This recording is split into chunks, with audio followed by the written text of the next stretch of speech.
इनको इनके सेल में डाल दो।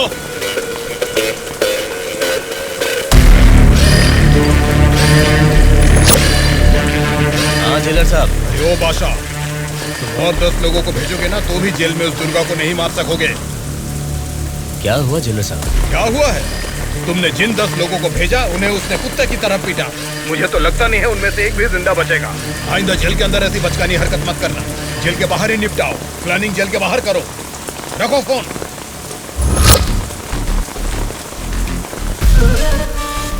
आपके एक इशारे पे आपके लिए काम करने के लिए आपके पीछे 100 लोग हैं जो कुछ भी कर सकते हैं। उनको ठुकरा के इतनी भारी बारिश में अगर आप मुझे ढूंढते हुए आए हैं तो मैं समझ सकता हूँ मैटर कितना सीरियस है। बोलिए बादशाह आपके लिए क्या कर सकता है? राज्य भर में जीतने वाले उन इंडिपेंडेंट कैंडिडेट्स के ऊपर हमें जल्द से जल्द ग्राउंड लेवल पर काम शुरू करना होगा। विपक्षी पार्टी कोशिश करे उससे पहले हमें ही उनको खरीदने की कोशिश करनी है। आज इस उम्र में भी इतने सालों से मैं एक विपक्ष की पार्टी ही चला रही हूँ बादशाह। इसीलिए चाहे कुछ भी हो जाए सरकार तो हमारी ही बननी चाहिए बादशाह। आपकी बात सही है मैडम, लेकिन इस दरमियान सरकारी पार्टी से मिला हुआ वो गुंडा दुर्गा हमारी तरफ आने वाले इंडिपेंडेंट्स को अपनी तरफ नहीं खींचेगा, इसकी क्या गारंटी है? काटने वाले कुत्ते को बांध के रखते हैं, इसीलिए इस बार उसके ऊपर नॉन बेलेबल केसेस लगवाकर उसे जेल में बंद रखा है। इसका मतलब हमारे लिए कोई खतरे की बात नहीं है ना मैडम? इस काम को अंजाम देने के लिए तुम्हें एक काम करना होगा। क्या करना है बोलिए मैडम। सेंट्रल जेल में एक कैदी है।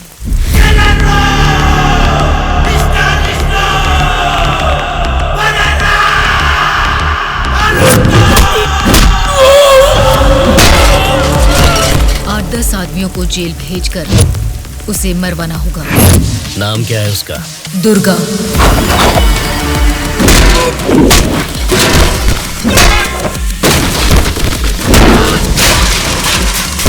He is the most dangerous animal.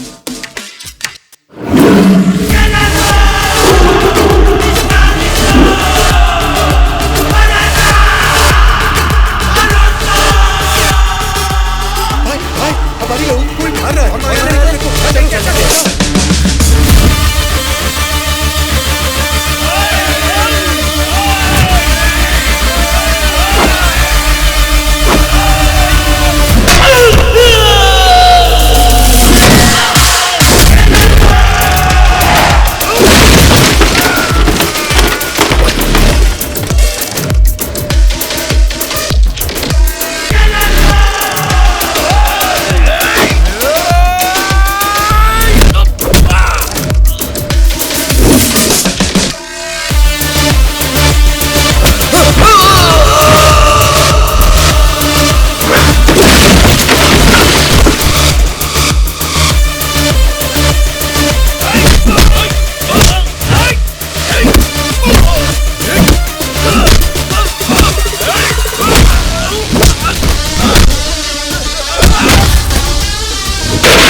उसे मुझ पे छोड़ दीजिए मैडम, मैं देख लूंगा। ये जेल है, कोई पबजी खेलने का ग्राउंड वाउंड नहीं, समझ गया? बोल क्यों नहीं रहा है? क्यों मारा उन लोगों को? नजरें नीची करो। कायदे में रहोगे तो फायदे में रहोगे मुन्ना, नहीं तो मेरे बारे में तुम जानता नहीं हो, सीधे तिहाड़ जेल में फेंक दूंगा। ए, तुम लोग क्या देख रहे हो? इसे ले जाके सेल में डाल दो। जेलर साहब। क्या हुआ बादशाह, बात क्या है? मैं अपने 10 छोकरों को आपके जेल भेज रहा हूँ। इस बार किसे टपकाना है? दुर्गा नाम है उसका। दुर्गा बोले तो वो सरकारी पार्टी का आदमी है ना? हाँ साहब, वही है। उसको उड़ाने के लिए अपोजिशन वालों से कितना लिया है और उसमें मेरा कमीशन कितना है? हमेशा की तरह आपके अकाउंट में ट्रांसफर हो जाएगा। स्टेट में इस बार भी हमारी सत्ता आने वाली है, इसलिए कल मेरे फार्म हाउस पर आप सबके लिए एक पार्टी रखी है। Hello sir, CM sir. Central jail से जेलर मधुसूदन बोल रहा हूँ सर। आपको एक खास बात बताने के लिए ही मैंने फोन किया। क्या बात है, बोलो। जेल में आए हुए आपके लोगों को मारने के लिए अपोजिशन वालों ने सुपारी दिया है सर। अगर आपको आपके लोगों की जरूरत नहीं है तो मैं बीच में नहीं आऊंगा, लेकिन अगर आपको इनकी जरूरत अभी भी है तो अपनी जान पर खेलकर भी मैं उन्हें बचा लूंगा। अब आप बताइए, आप किन लोगों को मैं बचा लूं या फिर उनके हवाले छोड़ दूं? मुझे जरा 10 मिनट का टाइम दीजिए। ठीक है सर, मैं आपके कॉल का इंतजार करूंगा।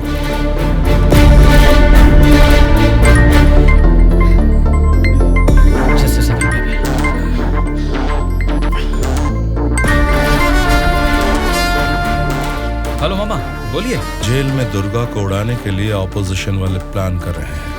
वो अभी भी हमारे लिए कोई काम का है क्या? अरे मामा, अब पूरा काम उसी के हाथ में है मामा। अगर हाथ पर हाथ धरे बैठे रहे तो वो पार्टी फिर से सत्ता में आ जाएगी, तो फिर वो हमारे किस काम का रहेगा? इस बार जैसा आप सोच रहे हैं, सत्ता हमारे हाथ में नहीं है मामा। 70% उन्हीं के फेवर में है। ये बात तुझे कैसे पता? इलेक्शन सर्वे रिपोर्ट्स में वो हमसे ज्यादा स्ट्रॉन्ग है मामा। अगर वोट्स काउंटिंग में भी वो हमसे आगे निकले तो हमें कुछ और एमएलएस की जरूरत पड़ेगी मामा। अब उनको धमका के डरा के हमारी पार्टी में लाने के लिए हमारे लिए दुर्गा ही लास्ट ऑप्शन है मामा। And he is the most powerful weapon we have today. और हमारे धंधे में तो गधे को भी बाप बनाना पड़ता है। और हमें अगर गवर्नमेंट फॉर्म करना है तो किसी भी हाल में हमें दुर्गा चाहिए मामा। इलेक्शन रिजल्ट जब तक डिक्लेयर नहीं होते, जेल में मेरे आदमी का बाल भी बांका नहीं होना चाहिए। वो सब आप मुझ पर छोड़ दीजिए, मैं देख लूंगा। लेकिन आपके आदमियों को प्रोटेक्ट करना है तो बहुत बड़ा अमाउंट खर्च हो सकता है सर। वो मैं देख लूंगा। सर, मेरा एक छोटा सा डाउट है सर। क्या डाउट है? आपने दुर्गा को मरवाने के लिए पैसे लिए थे ना, अब बचाने के लिए पैसे ले रहे हैं। ये बात मेरे पल्ले नहीं पड़ी सर, मुझे थोड़ा कंफ्यूजन हो रहा है। पागल कहीं। इसी को अंग्रेजी में पॉलिटिक्स बोलते हैं और हमारी भाषा में बोलते हैं राजनीति, समझे?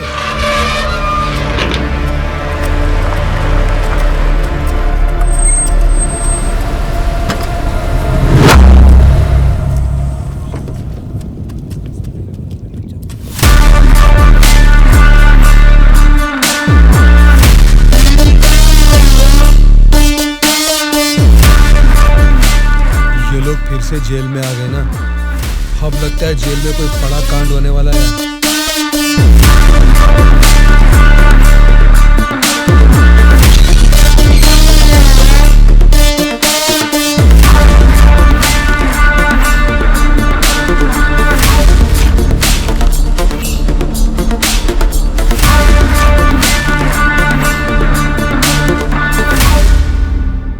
उसे कब मारने का सोचा है? हो सके तो आज ही। आज छोड़ देना, कल विजिटिंग आवर्स है, मुमकिन नहीं होगा। परसों मारने का प्लान बनाओ। ठीक है फिर, लेकिन एक बात अच्छी तरह से समझ लो, दुर्गा को मारने के लिए मैं तुम लोगों को आधे घंटे का टाइम दे सकता हूँ। आधे घंटे में ही काम निपटाना होगा, और अगर नहीं मार सके तो उसे दोबारा मारने का मौका नहीं मिलेगा। जाओ।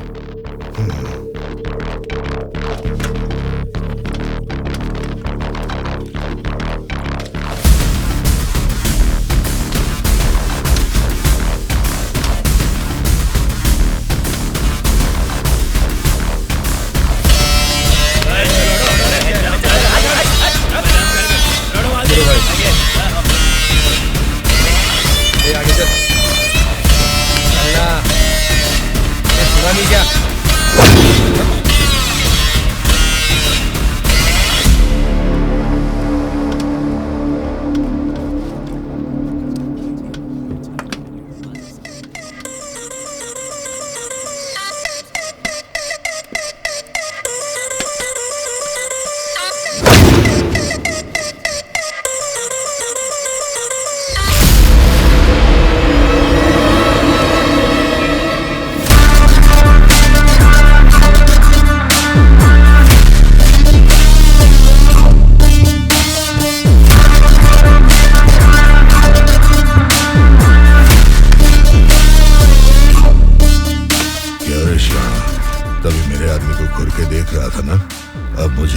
मुझे भी देख ले एक बार। ए, बहरा है क्या? आंखें निकाल कर गोटियां खेलूंगा। ए, बोलना। तेरे से बात करे ला रे, समझ में नहीं आता भाई क्या बोल रहा है। ए, देखना, एक बार देख मुझे।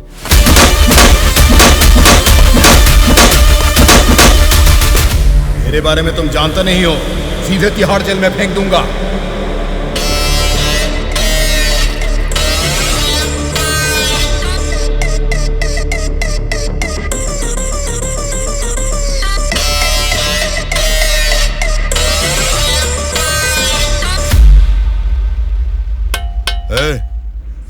तुझसे मिलने कोई आया है, मिलने।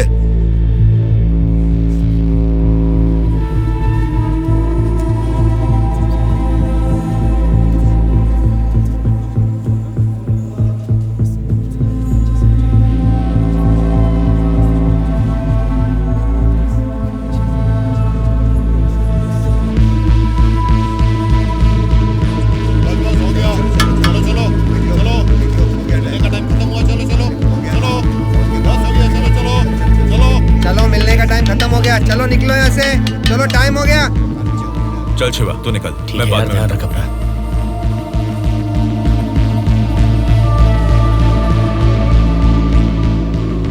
शिवा, भावना कैसी है? देखा, अभी याद आई ना तुझे उसकी? मुझे लगा तू भूल गया था।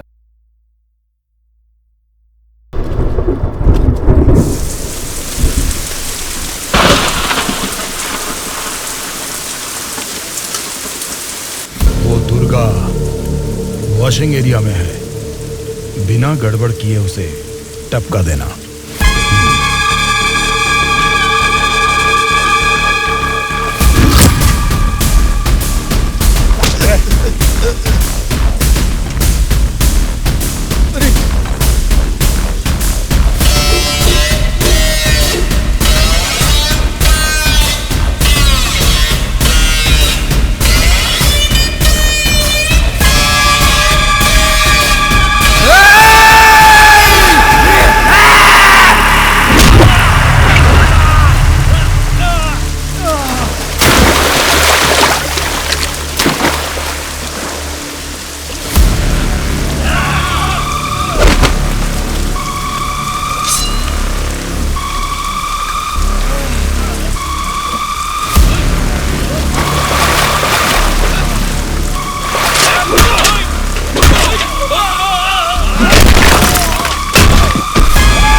इनको इनके सेल में डाल दो।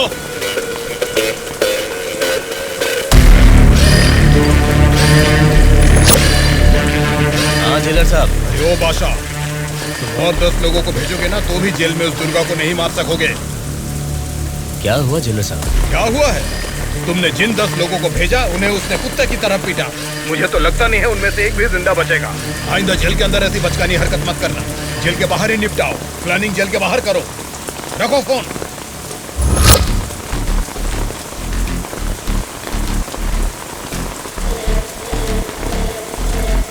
आपने जो यकीन मेरे ऊपर किया था, मैं उससे निभा नहीं पाया मैडम।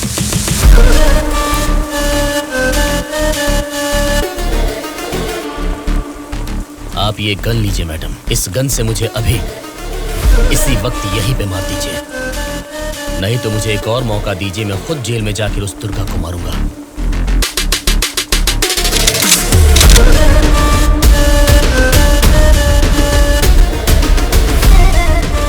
अगले हफ्ते इलेक्शन के रिजल्ट आने वाले हैं।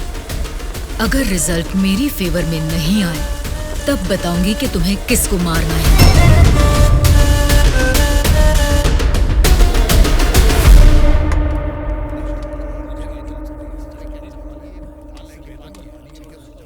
मेरा नाम दुर्गा है। सूर्या। कल मुझे बचाने के लिए थैंक्स।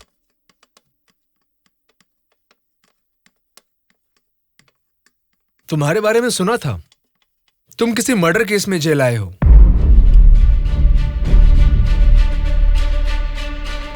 सूर्या, अगर तुम मेरे साथ काम करना चाहते हो तो कहो, मैं तुम्हें इस जेल से बाहर निकाल सकता हूँ और तुम्हारे ऊपर जितने केसेस हैं वो सब मिटा सकता हूँ। वो कैसे?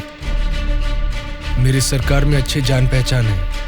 अगर तुम हमारे साथ काम करना चाहते हो तो कहो, हमारी पार्टी सत्ता में आते ही तुम्हारे ऊपर से सारे केसेस हटवा दूंगा। तुम सच में मेरे ऊपर से वो केस निकलवा दोगे तो मैं तुम्हारे साथ मिलकर कुछ भी करने के लिए रेडी हूं।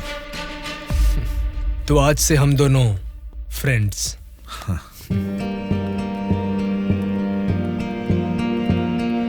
अच्छा, उस दिन वो लोग तुम्हें मारना क्यों चाह रहे थे?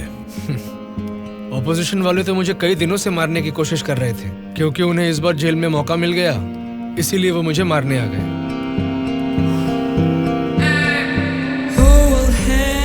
अगर उस दिन वो लोग तुम्हें मार देते तो? क्या होता? जेल में तुम्हारे जैसे अच्छे फ्रेंड को खो देता।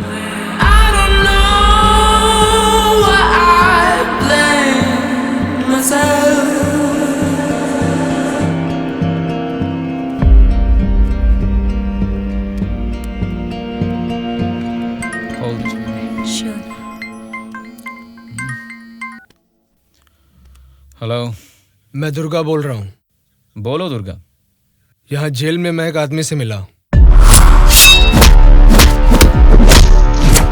किसी छोटे मोटे मर्डर केस में अंदर आया है, लेकिन उसकी हिम्मत अलग ही लेवल की है भाई। वो तो ठीक है, लेकिन क्या वो हमारे काम आएगा? बेशक वो हमारे काम आएगा भाई। ठीक है, इस बार इलेक्शन रिजल्ट्स अगर हमारे फेवर में नहीं आए तो तुम्हें बाहर आना पड़ेगा। ठीक है भाई। तब मैं मामा से बात करके तुम्हारे साथ उसको भी बाहर लाने का प्लान करूंगा।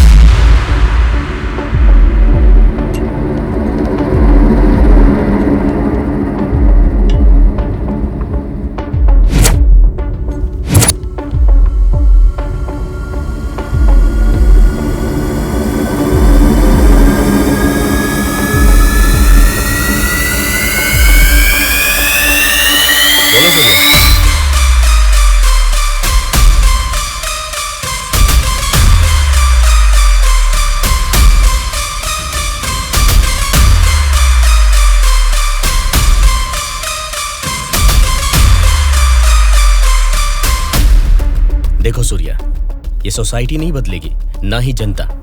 ये 100 साल के इतिहास में तुम्हें कभी लगा है कि वोट डालने का तरीका बदला है? हमें क्या लेना है सूर्या, मेरी बात सुन, ये सब अभी से छोड़ दे।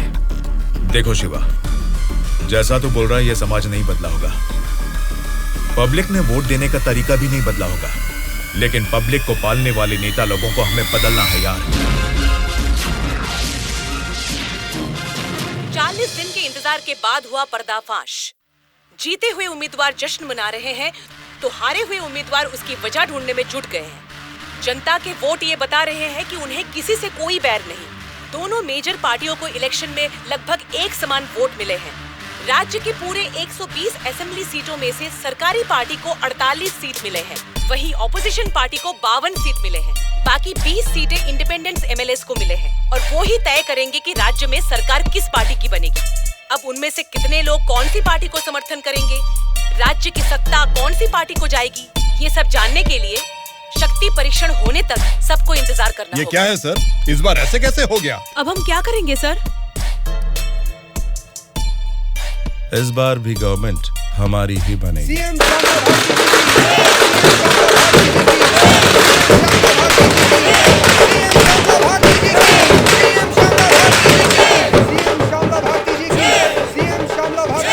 मैडम, इस बार सरकारी पार्टी से आपकी पार्टी लीड में है। इस बारे में आपका क्या कहना है?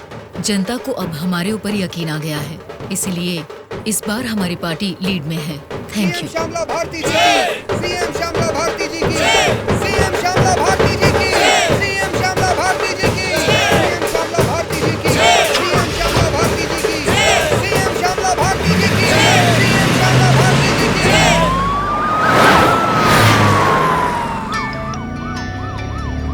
मैडम, सीएम राम मोहन राव जी का फोन आया है। बोलिए एक्स सीएम राम मोहन राव जी, कैसे लगे आपको इस बार के इलेक्शन के नतीजे? इस बार 4 सीट आपको ज्यादा मिली है, ऐसा सोचकर ये मत समझिए कि जीत आपकी हुई है। मिस श्यामला भारती जी, आपको सरकार बनाने के लिए आपकी पार्टी का और 10 एमएलए की जरूरत है। अगर 10 एमएलए को खरीद लिया तो भी 10 दिन के अंदर शक्ति परीक्षण के लिए उनका वहाँ होना बहुत जरूरी है। तो जाहिर है कि आपकी पार्टी को मेरी पार्टी से भले 4 सीटें ज्यादा आई है या मेरी पार्टी को 4 सीटें कम आई है, तो भी आखिर में असेंबली में आपकी जगह हमेशा की तरह विपक्ष में ही रहेगी। ये बात मत भूलिएगा मिस श्यामला भारती जी। ठीक है राम मोहन राव जी, इस बार संसद में हम विपक्ष में रहेंगे या आप विपक्ष में रहेंगे, देखते हैं। Good luck.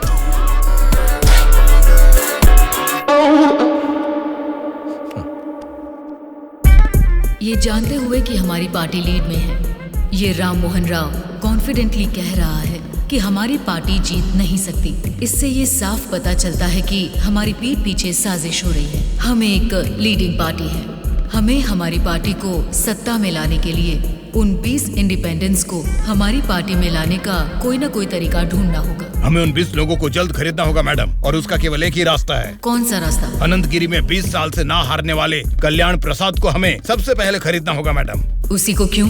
वही किंग मेकर है मैडम। जितने भी 20 इंडिपेंडेंट उम्मीदवार है वो सब उसी के हाथ में रहते हैं। तो फिर जल्द से जल्द बुलवाइए उसे। कल्याण प्रसाद को फोन करके कहो कि तुरंत मेरे फार्म हाउस पर आकर मुझसे मिले। ओके? ठीक है सर।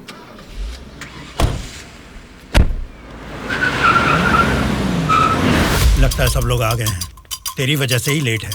हाँ रुको रुको। नमस्कार मैडम।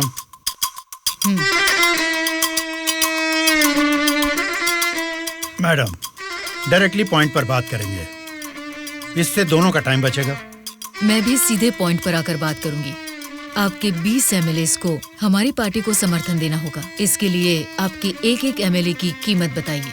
एक एमएलए ने अपने मतदान क्षेत्र में जीतने के लिए तकरीबन 50 करोड़ रुपए खर्च किए हैं। एक एमएलए को 100 करोड़ दे दीजिए।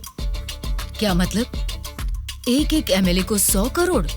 मतलब इसके हिसाब से 20 एमएलए को 2000 करोड़? हाँ मैडम। इतना क्यों?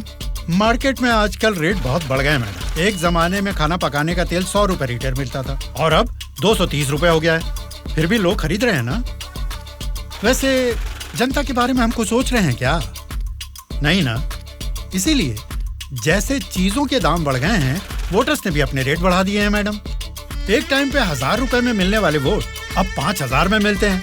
यहाँ कोई भी कैंडिडेट को देख के वोट नहीं डालता मैडम, वो वोट डालता है कैश देखकर ही। मतलब आपके एमएलए को हमारी पार्टी को समर्थन देना है तो आपको 2000 करोड़ देने होंगे, सही कहा? 2000 करोड़ नहीं मैडम। तो फिर? 2500 करोड़। मतलब 2500 करोड़ रुपए। यस। वो 500 करोड़ किसके लिए? वो मेरा कमीशन है मैडम। आपका कमीशन 500 करोड़ है? जी मैडम, मैं आपको कोई प्याज टमाटर थोड़ी ना बेच रहा हूँ। इस राज्य की सत्ता 5 साल के लिए दे रहा हूँ आपको। इसके बदले में एक छोटी सी 500 करोड़ की रकम कमीशन लेने में कोई गलती नहीं है madam.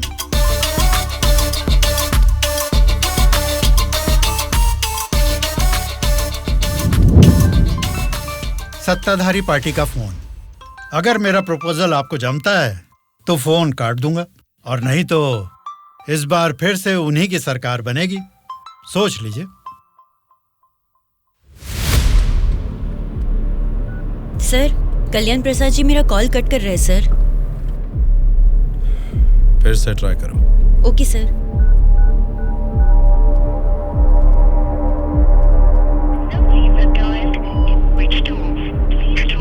Sir, phone switch off आ रहा है सर। ठीक है, उसे वॉइस मैसेज भेज दो। Okay sure sir. आपने 2500 करोड़ मांगे जो मैं दे रही हूँ। कोई गलती नहीं होनी चाहिए। शक्ति परीक्षण वाले दिन हमारे 20 एमएलए आपके पीछे दुम हिलाते हुए चलेंगे। आप जहाँ साइन करवाएंगी वहाँ करेंगे। अब आप सीएम पद की शपथ लेने के लिए तैयारी कीजिए मैडम। लेकिन उसके पहले हमें एक काम करना है। वो क्या है मैडम? आपने मुझसे हाथ मिला लिया है, ये खबर राम मोहन राव को जरूर पता चल जाएगी। हमें हमारे एमएलएस को सेफ रखना होगा। इसलिए उन सभी एमएलएस को राम मोहन राव से सेफ रखने के लिए मैंने बेंगलुरु में एक स्टार होटल पूरा बुक कर लिया है। शक्ति परीक्षण होने तक वो सारे उधर ही रहेंगे। आपके एमएलएस के साथ हमारे एमएलएस को भी मिलाकर उधर भेजेंगे तो वो सब साथ में वहाँ सेफ रहेंगे।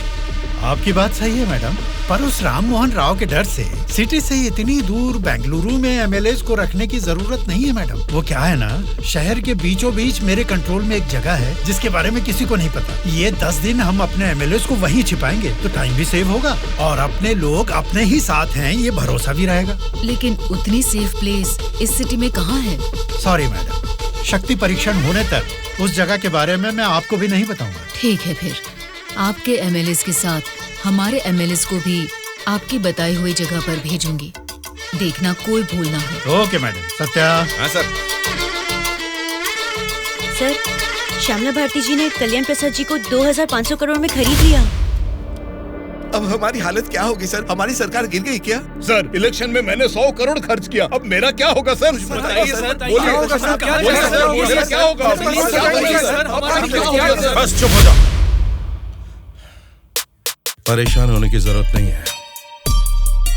शक्ति परीक्षण में अभी टाइम है। मैं जानता हूं मुझे क्या करना है। आपकी बात मुझे समझ आ गई। अभी मुझे क्या करना है बोलिए। अनऑफिशियली किसी भी हालत में दुर्गा मुझे जेल से बाहर चाहिए, चाहे जितने भी पैसे लग जाएं। तुरंत जेलर से बात करके काम को अंजाम दो। ठीक है मामा, पर एक रिक्वेस्ट है। बोलो क्या है? दुर्गा के साथ एक और आदमी को जेल से बाहर निकलवाना है मामा। कौन है वो? उसका नाम है सूर्या। उसकी गट्स, उसकी हिम्मत, वो अलग ही लेवल की है। हो सकता है, लेकिन किसी भी अनजान आदमी के ऊपर इस तरह से आंख मूंद कर भरोसा कैसे कर सकता? ये स्टेट गवर्नमेंट का मामला है।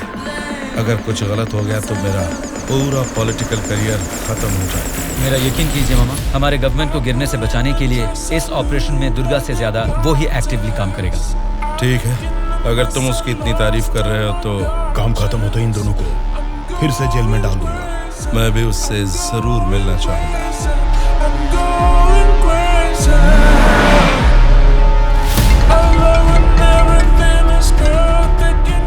हेलो मैडम, मुझे आपको एक इन्फॉर्मेशन देनी है। हाँ बोलिए। जेल से दुर्गा भाग गया है। अपने एमएलएस को संभालिए।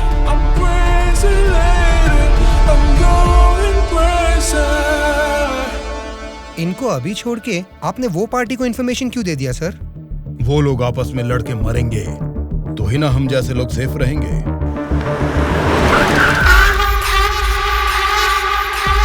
आज रात यहीं पे रुकना। कल सवेरे 8 बजे मामा से मीटिंग हो सकती है। कॉल आते ही यहाँ से निकल जाना। मैडम, कल रात ही मैंने अपने सभी लोगों को सेफ जगह पर शिफ्ट किया है और यहाँ वो सारे लोग बहुत ही एंजॉय कर रहे हैं। वो ठीक है, पहले मेरी बात सुनिए। बोलिए मैडम। सरकारी पार्टी वाले जेल से उस दुर्गा को बाहर लेकर आए हैं, ये इन्फॉर्मेशन आई है।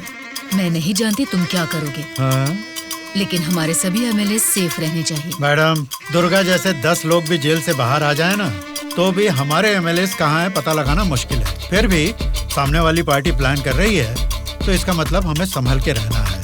आप टेंशन मत लीजिए, शक्ति परीक्षण होने तक उनको ही नहीं, आपको भी आपके एमएलए कहाँ है पता नहीं चलेगा। ऐसा प्लान किया है।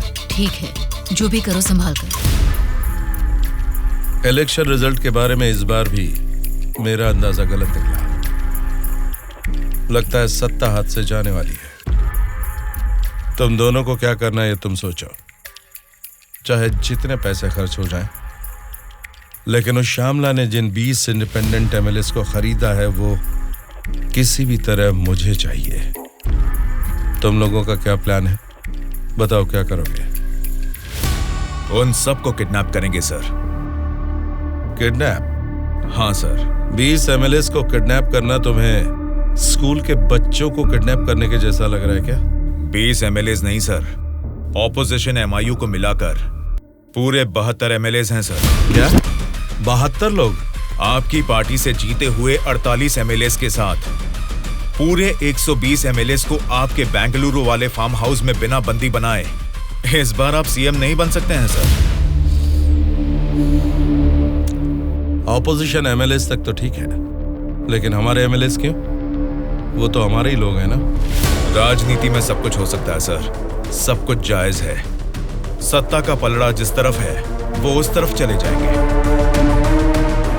यहां जीतने से ज्यादा सत्ता जरूरी है सर। अभी की सिचुएशन में अपने एमएलएस को हमें ही बचाना है सर, इसलिए हमें उनके साथ हमारे एमएलएस को भी बंदी बनाना ही होगा सर।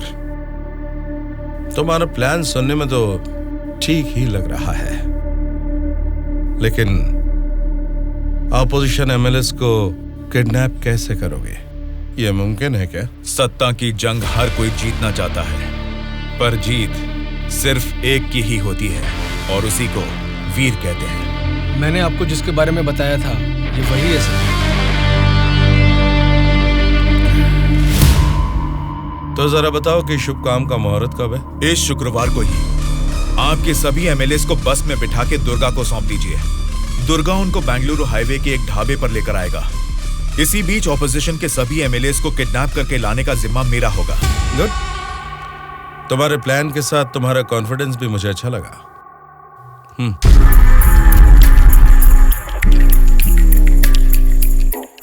इस बैग में 2 करोड़ है, इसे सिर्फ एडवांस ही समझो। जैसा सोचा है, अगर काम वैसा ही हुआ तो तुम्हारे ऊपर जितने भी केस हैं उनको हटाने के साथ ही इस तरह के कई बैग्स तुम्हें मिलेंगे। इस बार भी आप ही सीएम पद की शपथ लेंगे, उसके लिए तैयार रहिए।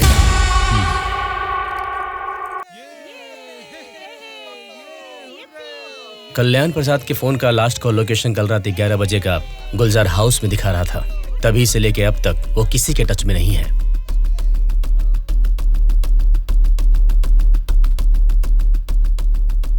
तो फिर वो पक्का गुलजार हाउस में ही है। हाँ बोलो। मैडम, आपके लिए एक बैड न्यूज है। गुलजार हाउस में ठहरे हुए आपके सभी एमएलएस को सत्ता वाली पार्टी के लोग किडनैप करने की कोशिश कर रहे हैं। आप फौरन उनको वहां से कहीं और शिफ्ट करवाइए, नहीं तो सीएम नहीं बन पाएंगी। लेकिन तुम कौन हो? आपका हितैषी हूं।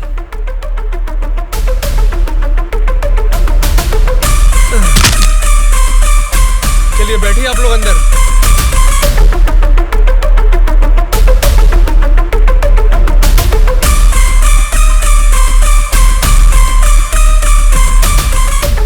बोलिए मैडम। कहाँ हैं आप? मैं नहीं बता सकता। मैं सीरियसली कुछ पूछ रही हूँ, उसका सीधा जवाब दीजिए। मैं भी सीरियसली ही बोल रहा हूँ मैडम, नहीं बता सकता। आप सब गुलजार हाउस में हैं, ये बात मैं अच्छी तरह से जानती हूँ। वो कैसे मैडम? गूगल मैप पे भी सर्च करने पर इस जगह के बारे में किसी को पता नहीं चलता। सिर्फ मुझे ही नहीं बल्कि सरकारी पार्टी वालों को भी पता है कि आप सब कहाँ छुपे हो। अब क्या करें मैडम? उनके वहाँ पहुँचने से पहले निकलो वहाँ से और अपने साथ सभी एमएलएस को वहाँ से शिफ्ट कर दो। लेकिन अभी के अभी इतने एमएलएस को कहाँ शिफ्ट करेंगे मैडम? मैं बस भेज रही हूँ, मेरे बैंगलोर वाले रिसोर्ट में शिफ्ट हो जाओ। समझ गए तुम? समझ गया।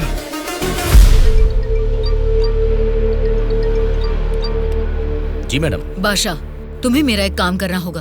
बोलिए मैडम। हमारे सभी एमएलएस को हम अर्जेंटली एक बस से बैंगलोर रिसोर्ट में शिफ्ट कर रहे हैं। हमारी बस सेफली बैंगलोर पहुंचे तब तक तुम्हें उसे फॉलो करना है। ठीक है मैडम। तुरंत अपने आदमियों के साथ बैंगलोर हाईवे पर वेट करो। Okay madam.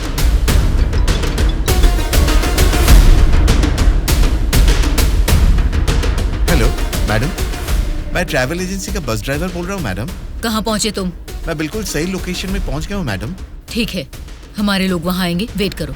ठीक है मैडम।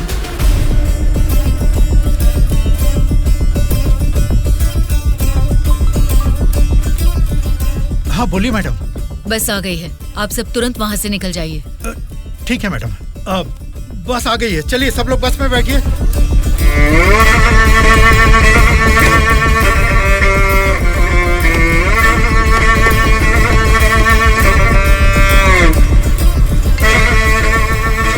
मैडम सब लोग बस पे चढ़ गए मैडम, अभी निकल सकते हैं क्या मैडम? Okay madam. बोलो सूर्या। दुर्गा, हमारा प्लान सक्सेस हुआ। अब सभी एमएलएस मेरे कब्जे में हैं। तुम हाईवे के ढाबे पे वेट करो, मैं भी पहुंचता हूँ। ओके। क्या रे, कुछ पता? बोली मैडम। बस निकल गई है और थोड़ी ही देर में बैंगलोर हाईवे एंटर करेगी। अगर कोई भी हमारी बस को फॉलो करता हुआ दिखे तो उसे वहीं मार देना।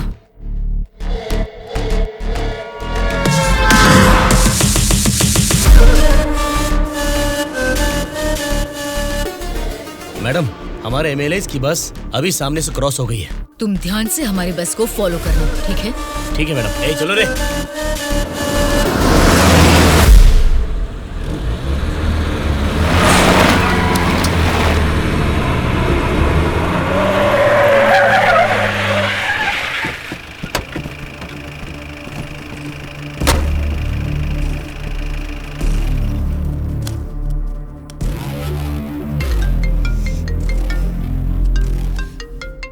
बोलो बादशाह। हाँ मैडम, अभी हमारी बस हाईवे के बाजू में एक ढाबा के पास रुकी हुई है। नाइट जर्नी है ना बादशाह, चाय कॉफी पीने के लिए रुके होंगे। अब इतना भी फोन करके बताओगे? Madam madam. अब क्या हुआ बादशाह? हमारे बस के पीछे ही एक और बस आके रुकी है। और एक बस? हाँ मैडम, देखने में तो सरकारी पार्टी की एमएलए की बस लग रही है। क्या सरकारी पार्टी के एमएलए की बस? हाँ मैडम, पक्का उन्हीं लोगों की बस है मैडम। सच में? लेकिन उनकी बस वहाँ क्यों आई है? पता नहीं चल रहा मैडम। जैसे हम अपने एमएलएज को बैंगलोर भेज रहे हैं, वैसे ही वो अपने एमएलएज को शायद किसी सेफ जगह पर भेज रहे होंगे। हो सकता है, फिर भी दोनों बस एक ही जगह पर एक ही समय पर ये कैसे हो सकता है? तुम एक काम करो बादशाह, हमारे एमएलएज की बस वहाँ से सुरक्षित निकल जाए, तब तक उनकी बस पर तुम कड़ी नजर रखना। ठीक है मैडम।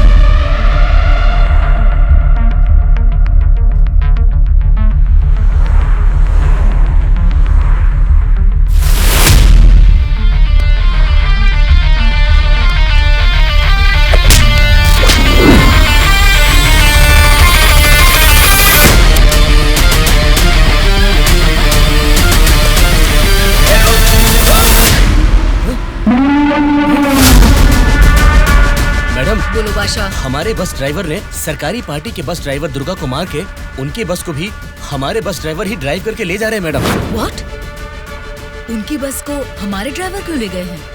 मुझे भी कुछ समझ में नहीं आ रहा मैडम। ठीक है, मैं अपने ड्राइवर को फोन करके पता लगा लूंगी। पहले तुम हमारी बस को फॉलो करो। Okay madam. Hello madam. Anwar, क्या कर रहे हो तुम लोग? कुछ लोग आके मुझे मार के हमारी बस को लेके गए मैडम। बोली मैडम। बादशाह, वो लोग अपने ड्राइवर नहीं हैं, कोई क्रिमिनल्स हैं। उनका पीछा करो। Stop them right now. ठीक है मैडम।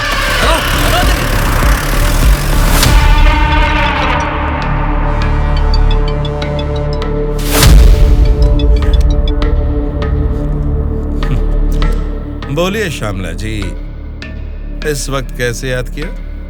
बड़े रिलैक्स्ड मूड में लग रहे हैं आप। एक शॉकिंग न्यूज सुनाऊं आपको? बताइए, क्या है वो? अभी तक मैंने सोचा कि संसद में आपके और मेरे बीच में स्पर्धा है, लेकिन हमारी इस स्पर्धा में किसी तीसरे ने एंट्री ली है।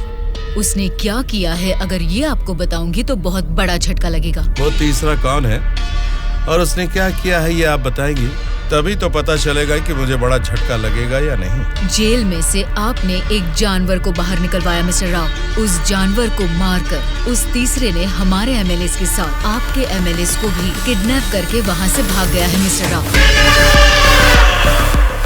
अगर मुझे पता चला कि उस तीसरे और आपके बीच में कुछ कनेक्शन है तो मेरी एक बात याद रखना, आपका पॉलिटिकल करियर मैं पूरी तरह से बर्बाद कर दूंगी मिस्टर राम मोहन राव।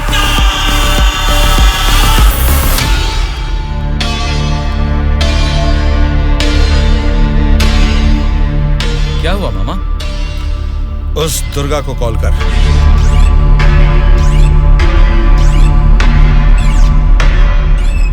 वो फोन नहीं उठा रहा है। उसके फ्रेंड को कॉल कर।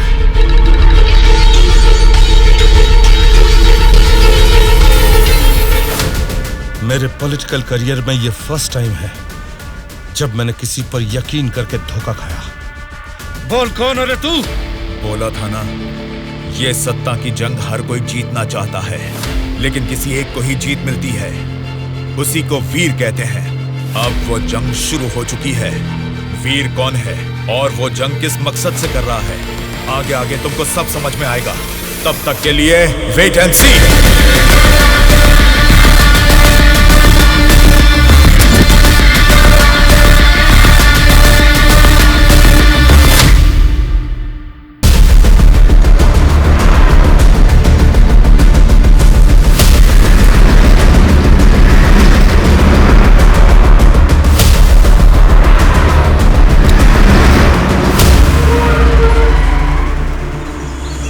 कौन सी जगह है?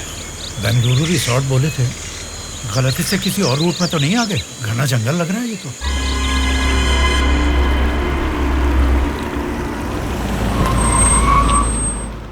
सर वो क्या है कि तुम पर भरोसा करके काम सौंप दिया, इसके लिए तो मुझे खुद को जूते मारने चाहिए। अपना ये चेहरा फिर मुझे कभी मत दिखाना। पता नहीं कहां से एक अनजान आदमी को लाकर मेरे सर पर बैठा दिया। अब देखो उसने क्या किया है। सॉरी मामा। मर जाओ जाकर। उस डीजीपी को फोन करके फार्म हाउस में आने के लिए कहो। ओके मामा। क्या रे, हमारी पार्टी ज्वाइन करने के लिए इस जंगल में आ गए तुम लोग? अरे जब लीड में हम हैं तो तुम्हारी पार्टी में आने की नौबत क्यों आएगी हमें? लीड में हम हैं बोलकर तुम सब लोग हमारी पार्टी में आ गए। देख लो, कुछ अकल है कि नहीं? खाली लीड नहीं, जीतने वाली भी अपनी ही पार्टी है। रुक जाओ, क्या है ये? इतना शोर कर रहे हो? आपस में लड़के कुछ नहीं मिलने वाला। हमें कुछ भी बोलिए, लेकिन हमारी पार्टी को कुछ मत बोलना। समझ गए? जरा सामने आओ और अपनी पार्टी की ताकत दिखाओ। हमारी पार्टी का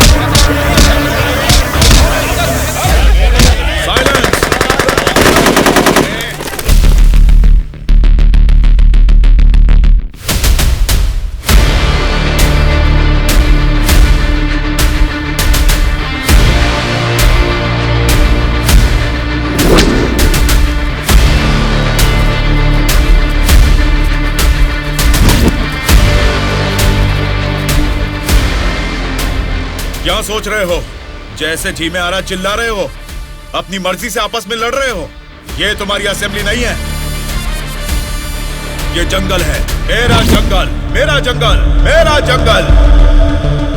यहाँ कोई स्पीकर नहीं होगा, माइक नहीं होगा, ना ही वॉकआउट होगा। हम सब हाईवे से तकरीबन 250 किलोमीटर की दूरी पर घने जंगल में हैं।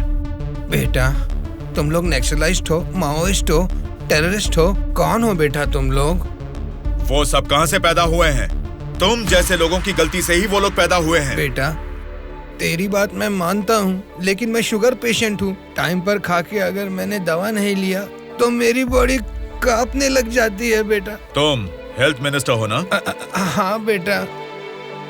तुम्हारे पास बड़े हॉस्पिटल्स हैं, फिर भी तुम्हें ये सब बीमारियां हैं, तो तुम पब्लिक का भला कैसे करोगे? बेटा, हमारे पेट में चूहे दौड़ रहे हैं, पहले कुछ खाने के लिए तो दे दीजिए।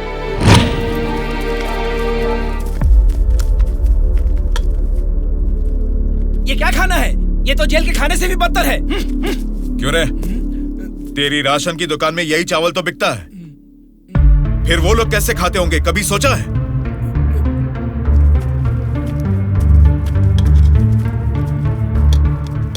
बस बेटा बस, चावल खाने में कमी ही करनी चाहिए, ज्यादा नहीं खाना चाहिए। अच्छा, तो फिर इतनी जायदाद कैसे बना ली? उसमें भी तो कमी कर सकते थे, पर उसमें तो करोगे नहीं। देखो बेटा, तुम्हारी बातें और करतूतें तो कमाल की हैं, लेकिन कमी है तो बस चेहरा नहीं दिखाया तुमने, जरा वो भी दिखा दो। तुझसे देखा नहीं जाएगा। बाप रे, इतना डरावना है तुम्हारा चेहरा? तो फिर देखो। हाँ तो फिर दिखाओ ना।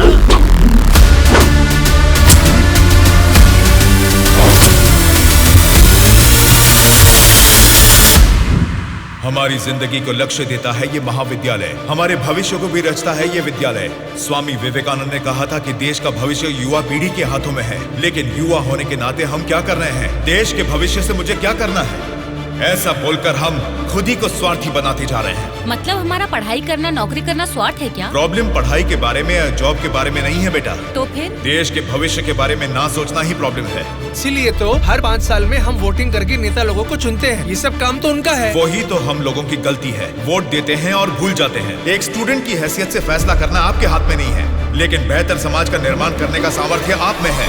उन लोगों को खड़ा करके पूछने का हक भी आपको है। जब आप लोग ऐसा करेंगे तब स्वामी विवेकानंद की बात सच होगी कि देश का भविष्य युवाओं के हाथों में है।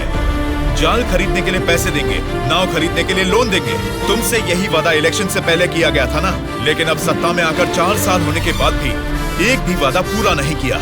इसको आप कब तक सहेंगे और कितने दिन भुगतेंगे? इन एमएलएस को जीतने दीजिए और सवाल कीजिए।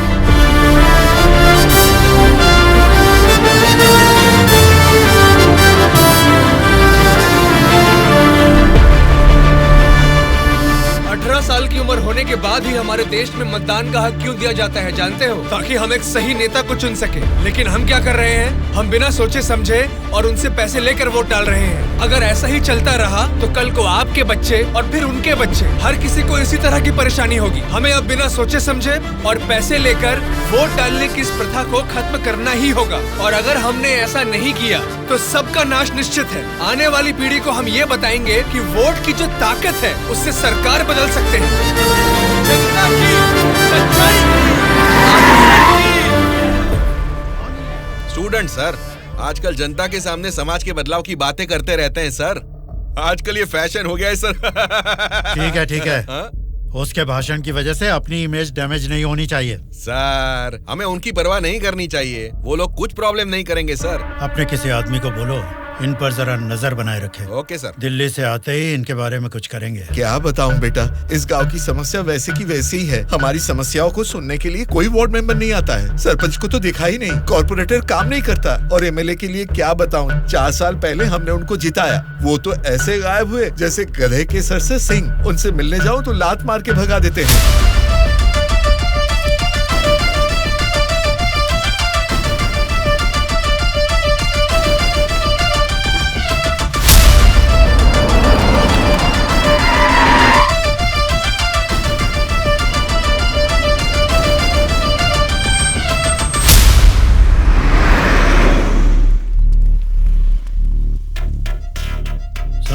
हाँ सर।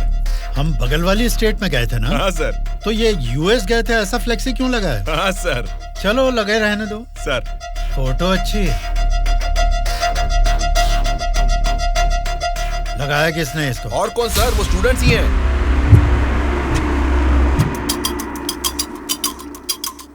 इन पोस्टर्स को देखकर वो एमएलए पक्का रिएक्ट करेगा। रिएक्ट तो करेगा, पर कैसे रिएक्ट करेगा वो पता नहीं चल रहा।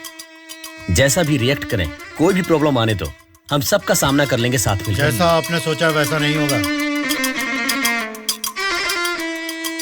शक्ल से तो पढ़े लिखे लगते हैं, पढ़ाई की है तो नौकरी, अच्छी नौकरी कर लेते। ऐसे पेस्ट लगा के पोस्टर लगाने की गंदी हरकतें क्यों कर रहे हैं आप लोग? ये पॉलिटिक्स के चक्कर में क्यों फंस रहे हैं? ये एक दलदल है, एक बार इसमें उतर गए ना तो फिर इससे बाहर नहीं निकल पाओगे। समझ गए ना?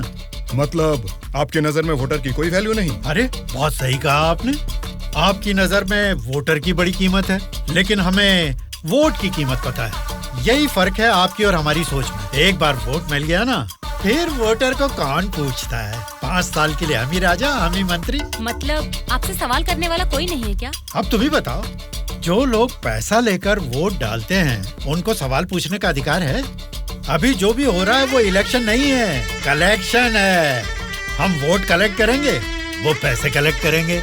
एक एक वोट का 5,000, 1.5 लाख वोट हैं, मतलब 75 करोड़। उसके साथ दारू, बिरयानी, नाच गाना, पोस्टर, पब्लिसिटी, इनके अलावा हमारे नेता को मिलने वाले गिफ्ट्स, बाप रे, तकरीबन 150 से 200 करोड़ खर्च होता है। अब इस खर्चे को प्रॉफिट में बदलना है, 200 करोड़ का 1000 करोड़ बनाना है। ये सब करने में ही 5 साल निकल जाएंगे। फिर जनता की सेवा करने का टाइम कहाँ रहेगा? वैसे वोट बेचने वाले की हम सेवा क्यों करें? उसको पूछने का हक नहीं है, क्योंकि उसने तो अपना वोट बेच दिया है। इसलिए मैं तुम लोगों को आखिरी बार बोल रहा हूँ, सड़क छाप गुंडागर्दी से जिंदगी शुरू की थी, अब स्टेट मिनिस्टर हूँ। मुझे फिर से गुंडा बनने पर मजबूर मत करो। इलेक्शन नजदीक आ रहे हैं। पिछली बार वोट के लिए 5,000 मांगे थे, इस बार 10,000 मांगेंगे। हमें इसके लिए तैयार रहना है। यहाँ वोट के लिए ही नहीं, सीट के लिए भी पैसे देने हैं। पार्टी हाईकमांड मेरी परवाह नहीं करेगी तो मुझे बहुत दिक्कत हो जाएगी।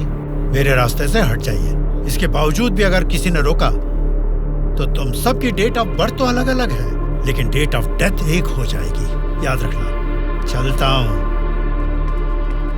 डार्लिंग, डार्लिंग, सब अच्छा ही हुआ है। टी स्टेट का एडवांस दे दिया है। अगले महीने इलेक्शन है, उसके बाद रजिस्ट्री होगी। ऊटी टी स्टेट की तुम ही मालकिन हो। तुम्हारा सर देखो। आपकी नजर में वोटर की बड़ी कीमत है, लेकिन हमें वोट की कीमत पता है। एक बार वोट मिल गया ना, फिर वोटर को कौन पूछता है। 5 साल के लिए हम ही राजा, हम ही मंत्री। आज की ब्रेकिंग न्यूज, हम आपके सामने एमएलए कल्याण प्रसाद जी की बेईमानी का खुलासा करने वाले हैं। टीवी देखिए सर। जो लोग पैसा लेकर वोट डालते हैं, उनको सवाल पूछने का अधिकार है।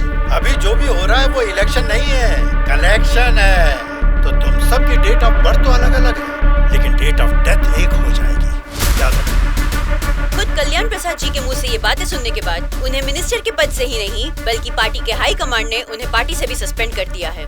आपको बिना बताए पद से निकाल दिया, ये तो नाइंसाफी है सर। क्या नाइंसाफी है रे? हाँ, मैं एक बड़ा बदमाश हूँ, ऐसा ही बोलकर इन्होंने वीडियो में मान लिया। सब लफंगे लोगों के ये बड़े नेता हैं। लो खाओ, सब ठूसो। और काम भी क्या है? खाना और सोते रहना। और बचा ही क्या है? बाप रे बाप, कितने सपने दिखाए थे। ऊटी में टी स्टेट लूंगा, कर्नाटक में कॉफी स्टेट लूंगा, अगली इलेक्शन में जीतूंगा तो मैं होम मिनिस्टर बनूंगा, तुम होम मिनिस्टर की बीवी बनोगी, बाद में सीएम और मैं सीएम की बीवी। क्यों जी, तुम तो मुझे सीएम की बीवी बनाना चाहते थे, तुम तो खुद ही सीएम नहीं बन पाए। अभी देखो, नालायक की बीवी बनकर बैठी हूँ यहाँ पर। मैं सोच रही थी सीएम की बीवी बनने के लिए क्या करना पड़ेगा। देखते क्या हो जी, बताओ ना क्या करना है। बहुत बोल चुके हो, आप जाओ।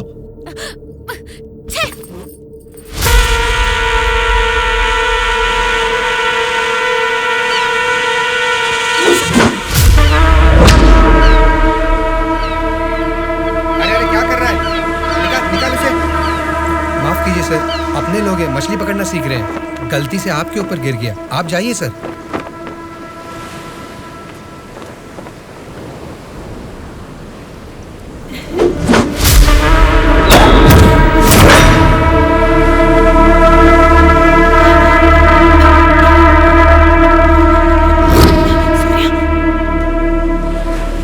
सॉरी सर, मछली पकड़ते समय समुंदर में सब मछलियां तो नहीं पकड़ सकते ना सर।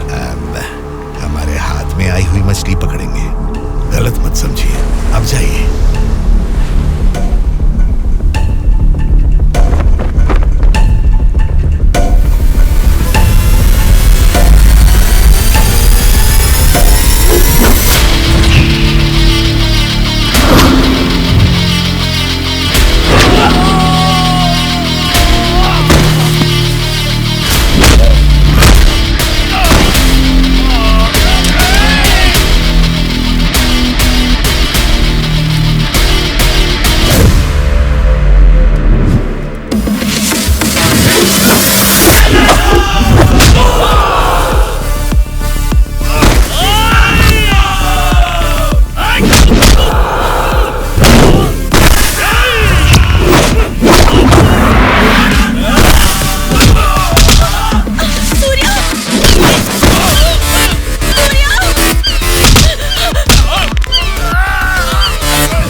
किसने तुम सबको भेजा है?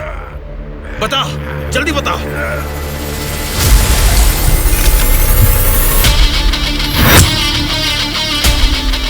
इतना हैरान क्यों है? मरा हुआ आदमी तेरे सामने जिंदा कैसे खड़ा है, यही सोच रहा है ना तू? मुझे मारना तेरे बस की बात नहीं है, ना ही तेरे बाप से हो पाएगा। वोट देना हर एक का हक है, उसे पैसे देकर मत खरीदो। एमएलए एक रिप्रेजेंटेटिव होता है जो लोगों की समस्याओं को सरकार के पास लेकर जाता है, बल्कि ये नहीं कि वो उस क्षेत्र का राजा बनकर बैठे। जस्ट एक कर्मचारी है। तुम सब कुछ भूल गए हो, इसलिए याद दिलाने के लिए पोस्टर्स लगाए, लेकिन तुम तो समझ ही नहीं पाए। अब तक तो तुम्हें ही बदलने के बारे में सोचा था, इस चुनाव क्षेत्र के एमएलए को बदलने के बारे में नहीं। लेकिन अब बदलूंगा।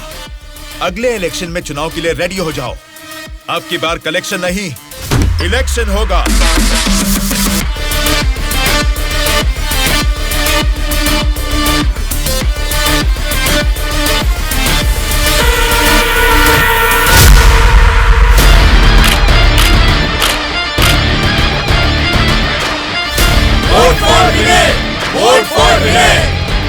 इसका नाम विनय है।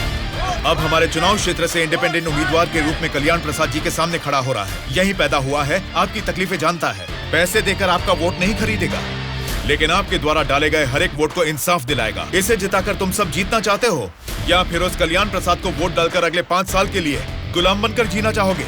ये आपकी मर्जी है। भैया, अभी तक पैसे लेके वोट देते थे, लेकिन अब भले काम के लिए वोट देंगे हम। अभी तक हमें कोई ऐसा नहीं मिला जो हमारा साथ दे। आप खड़े हो भैया, इस बार हम वोट आप ही को देंगे।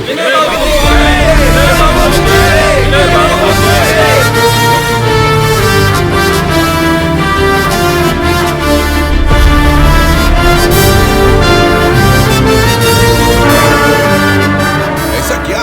यहाँ आप लोग बैठकर ताश खेल रहे हैं और वहाँ आपके सामने दूसरा लीडर खड़ा हो रहा है।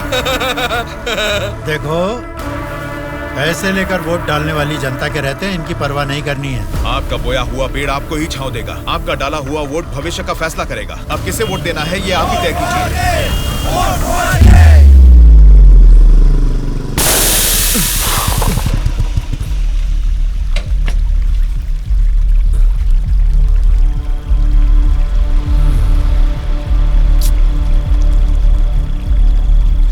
पंचर बना लो, पंचर। क्या बाबू, गाड़ी पंचर क्या? हाँ भाई, जरा अर्जेंटली जाना है, आप पंचर बना दोगे? बनाऊंगा ना। आगे जाके ये हमारे गांव का एमएलए बनेगा। पंचर थोड़ा खट से बना रे। तुम्हारे रोज जाने वाले रास्ते में अचानक तुम्हारी गाड़ी पंक्चर हो गई है, फर्क नहीं दिख रहा है क्या? उसके साथ जैसे गाड़ी पंक्चर हुई तभी पंक्चर वालों का हाजिर होना अजीब नहीं लग रहा है? वैसे तो इलेक्शन में खड़े होना भी अजीब बात है। आप तो एमएलए बन जाएंगे, असेंबली में चले जाएंगे, अपन तो इधर ही रह जाएगा ना। हम तो गुंडागर्दी ही करेंगे, और करेंगे भी तो क्या होगा? मारना, काटना, जलाना और बलात्कार करना। हम किसको मारेंगे, किसको काटेंगे जानते हैं? तेरे दोस्तों को। तेरे दोस्त सूर्या को बहुत बुरी मौत मारेंगे। बाद में बचेगा कौन जानते हैं आप? आपके साथ घूमती है ना वो गोरी गोरी लड़कियां, जैसे चाहे मजे करेंगे। अय्याशी करके मुंबई रेड लाइट एरिया में जाके बेच देंगे उनको। सोच लेना। चलो रे। आप सबको कुछ बताना चाहता हूँ, लेकिन आप लोग गुस्सा मत होना। तो फिर तुम वो बात ही क्यों कर रहे हो जिससे गुस्सा है? अरे वो बात नहीं है। अरे तो अब बता भी दो ना। मैं ये इलेक्शन नहीं लड़ूंगा। What? ए, सच सच बताओ, क्या तुम्हें किसी ने डराया? ऐसा कुछ नहीं है, मैं ये इलेक्शन नहीं लड़ूंगा बस। ए, तेरी आंखों में मुझे डर दिख रहा है। क्या बात है, बोल। हाँ यार, मैं डर रहा हूँ, तो अब क्या करूँ? अगर जान का डर था तो इस इलेक्शन में खड़ा होने के लिए तैयार क्यों हुआ? कल ही नॉमिनेशन की लास्ट डेट है। कल 3 बजे एमआरओ ऑफिस के पास हम सब तेरा वेट करेंगे। तू कल आ रहा है और नॉमिनेशन भी डालेगा। उल्टा सीधा बोलेगा तो इन सब के बारे में तो नहीं जानता, लेकिन मैं तुझे मारकर समुंदर में फेंक दूंगा। याद रखना, कल शाम को 3 बजे एमआरओ ऑफिस। ये चलो रे। कल हम तेरे लिए वेट करेंगे।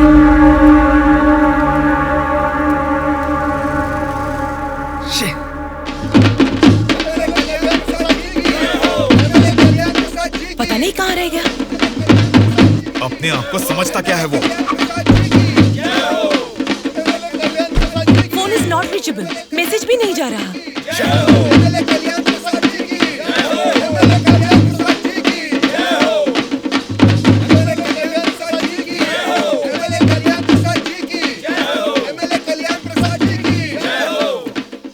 संभाल के रखना, बात के कार्यक्रम में काम आएंगे। नमस्कार वोटर महाराज, आपके अनमोल वोट आप मुझे ही देंगे ना? आप ही देंगे। अच्छा मुहूर्त निकलने से पहले नॉमिनेशन करके आता हूँ। नमस्ते।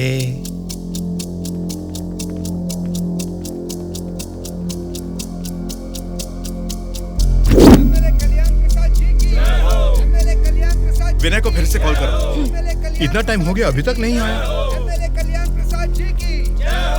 छोटे भाई, आपका कैंडिडेट अभी तक नहीं आया ना? राहु काल शुरू हो चुका है।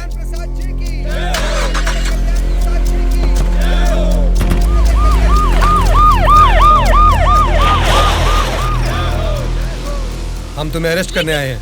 हमें चलो बताते हैं।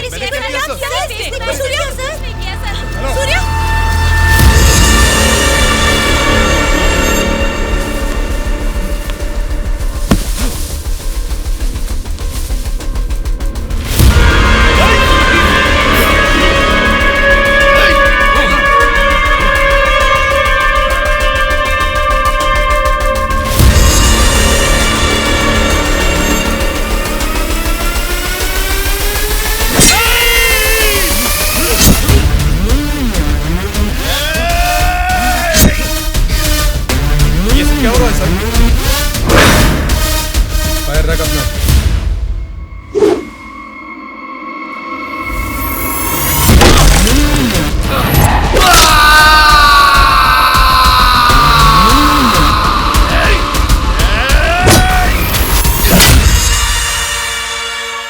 पकड़ रहे इसे। सर, ये सब क्या हो रहा है सर? हो रहा है नहीं, जो हुआ है वो बता रहा हूँ। पकड़ इसे।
इंस्पेक्टर साहब, छोटे भाई से कुछ बात करनी है। Okay sir. छोटे भाई, खुद को ही अकलमंद समझते हो, तुम्हारे रेंज की नहीं है, फिर भी मेरी थोड़ी सी अकल है। तुम्हारे इस्तेमाल किए हथियार को मैंने भी यूज किया, सोशल मीडिया। कल ही नॉमिनेशन की लास्ट डेट है। तू कल आ रहा है और नॉमिनेशन भी डालेगा। उल्टा सीधा बोलेगा तो, लेकिन मैं तुझे मारकर समुद्र में फेंक दूंगा। छोटे भाई, पॉलिटिक्स मतलब एक ऐसा समंदर जिस पे सफर के लिए शिप चाहिए या तो फिर बोट। तुमने खाली हाथ तैरना चाहा तो बीच समंदर में डूब जाओगे। तेरे जैसे नालायक को ही बोट और शिप की जरूरत पड़ती है, मुझे जरूरत नहीं है। मैं तुझे पीछा करके शिकार करके पकड़ूंगा, क्योंकि मैं एक शार्क हूँ, समझा? वो सही में शार्क निकला। पीछा किया, शिकार किया और अब क्या करेगा? ए, चलो यहाँ से। हाँ, चलो चलो जल्दी चलो। निकलो। हाँ, चलो जल्दी चलो। कुछ भी कहो यार, मौसम तो बहुत लाजवाब लग रहा है। पेट में बहुत गड़बड़ है, लगता है इधर ही बैठ के आ जाएगी। भाई, इस उम्र में भी तू टाइम पे हल्का हो जाता है, मतलब तेरा हेल्थ तो एकदम सुपर है मेरे भाई।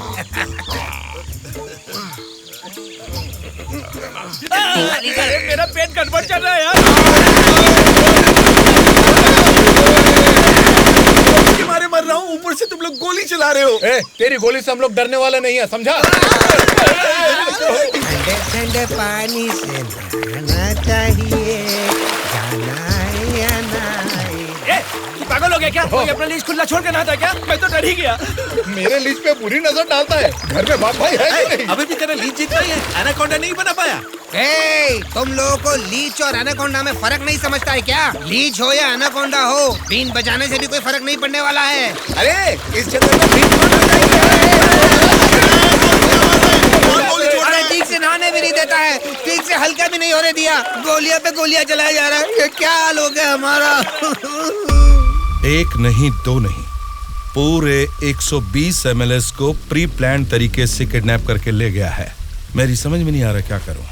ये सब मैंने किया है। ये बात अगर जनता या मीडिया को पता लगी तो इतने साल की मेहनत से बना मेरा पॉलिटिकल करियर बर्बाद हो जाएगा। आप फिक्र मत कीजिए सर, ये हम पर छोड़ दीजिए। किडनैपर से सारे एमएलएस को कैसे सुरक्षित लाना है ये मुझ पर छोड़ दीजिए। किरण सर, ध्रुवा कहाँ है पता करो और तुरंत मेरे ऑफिस में आने के लिए कहो, तुरंत। Okay sir. मैं चलता हूँ सर।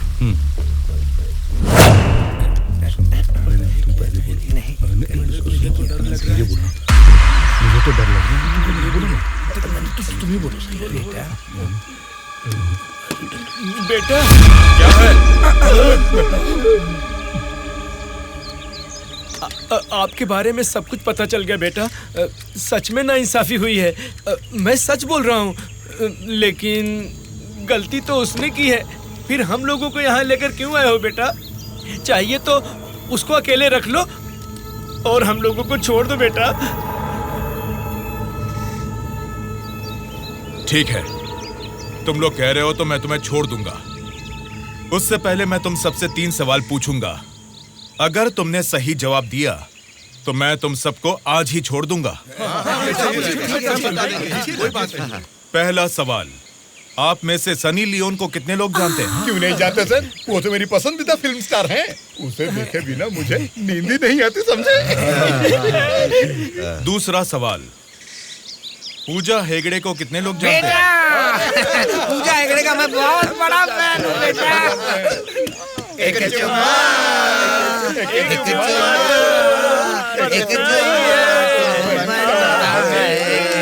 एक चुम्मा। बेटा एक दूसरा गाना सुनाता हूँ, सुनो तुम।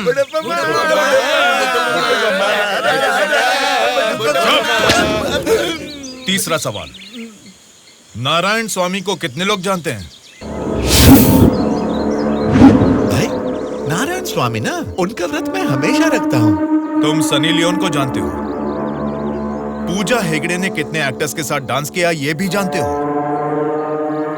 लेकिन जनता के लिए अपनी जान भी कुर्बान करने वाले नारायण स्वामी को नहीं जानते। कौन है बेटा वो? कोई देवता है क्या? हाँ, देवता ही है, लेकिन मंदिर में रहने वाला देवता नहीं, जनता के दिल में रहने वाला देवता, नारायण स्वामी।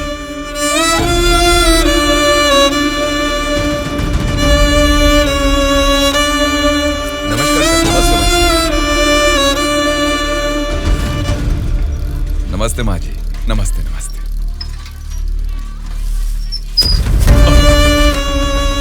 ये क्या किया बहन जी? क्या देख के पता नहीं चल रहा? कचरा है। हाँ वो तो पता चल रहा है, लेकिन कचरे की सही जगह तो कूड़ेदान होती है ना। तो आपने ये कचरा कूड़ेदान में डालने की बजाय यहाँ सड़क पर क्यों फेंक दिया? हमेशा कूड़ेदान में ही डालती हूँ, आज ही जस्ट मिस हो गया। वो अच्छा, अंग्रेजी बोलना जानती हो, लेकिन ये नहीं जानती कि कचरे को कूड़ेदान में डालना चाहिए। ये सब करने से ही बीमारियाँ फैल रही हैं और इंसान बीमार होते जा रहे हैं। जरा उधर देखिए, कूड़ेदान में पूरा कचरा भरा हुआ है। उसे निकालने वाला म्युनिसिपैलिटी से कोई भी दिखाई नहीं दे रहा। 1 हफ्ते से बोल रहे हैं कि आएंगे, लेकिन अभी तक कोई नहीं आया। और तुम कह रहे हो कि मेरे कचरा फेंकने से बीमारी आ जाएगी? हाँ? तेरी बात से ना दुनिया बदले, तेरी चीख किसी तक ना पहुँचे, नाराज न तेरा बल ही है तेरा साथी, दब के न रहूं, विश्वास है तेरी डोले, डर के न रहूं, उम्मीदें तेरे दिल में उठ के न रहूं, जज्बात है तेरे रग में। Hello, municipality office. कौन बोल रहा है? नारायण स्वामी जी है क्या? अरे आपको कैसे पता चला? फोन में कैमरा लगाया हुआ है क्या? वो कुछ नहीं सर, हमारी गवर्नमेंट ऑफिस में जब लैंडलाइन बजती है तो वो आप ही का फोन होता है सर। बोलिए। सौंदर्य कॉलोनी में कूड़ेदान पूरा भर गया है बेटा, सारी कॉलोनी में बदबू फैल रही है, इसे जल्द से जल्द साफ करो। ओ ऐसा क्या? उसे साफ करने का काम हमारा नहीं है, प्राइवेट वालों को कॉन्ट्रैक्ट दिया है। क्या कहा? कचरा उठाने का काम भी प्राइवेट लोगों को दे दिया है? तो फिर आप क्या कर रहे हैं? आप जैसे लोगों के सवालों का जवाब दे रहे हैं नारायण स्वामी। ठीक है, उस कॉन्ट्रैक्टर का नंबर दो। हेलो, कॉन्ट्रैक्टर गंगाधर जी। मैं हमेशा से यहीं पे सुसु करता हूँ। कल से यहाँ पर मत करना। सिर्फ कल ही नहीं करूँगा, परसों भी और आगे भी यहीं पे करता रहूँगा।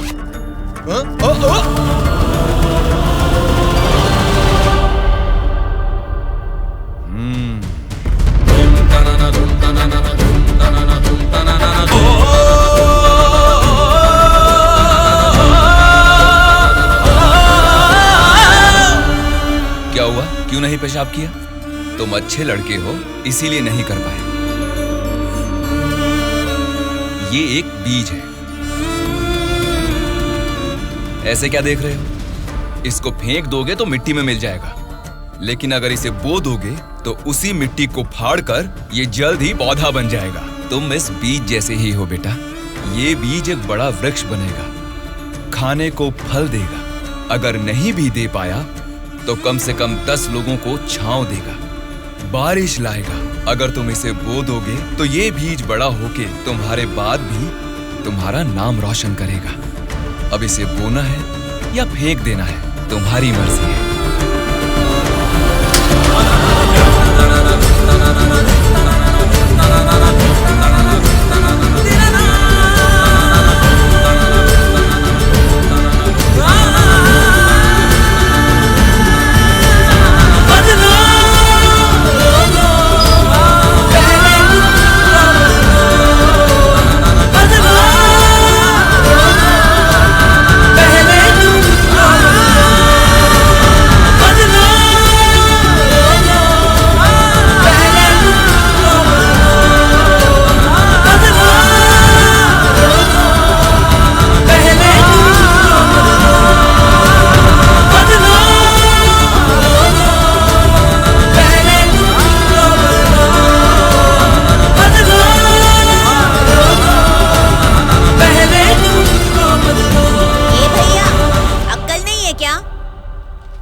यहाँ इतनी सफाई है, यहाँ सुसु क्यों कर रहा है? वहाँ पब्लिक टॉयलेट है, उधर जाके सुसु करना। अरे वहाँ जाके हल्का होने का 2 रुपए लेते रे, पीने का पानी 1 रुपए रे, और हल्का होने के लिए 2 रुपए कहाँ से लाऊं मैं? चलो जाओ यहाँ से। जा रहा हूँ मैं।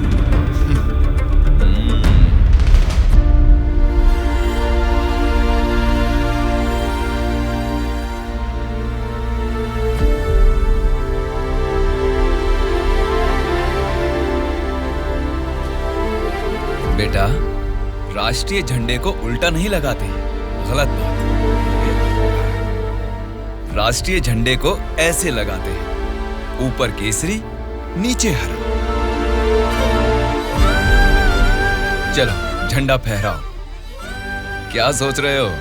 तुम्हारा बोया हुआ बीज ही नहीं, मेरा बोया हुआ बीज भी बढ़ने लगा है, जल्द ही पेड़ बन जाएगा। चलो फहराओ।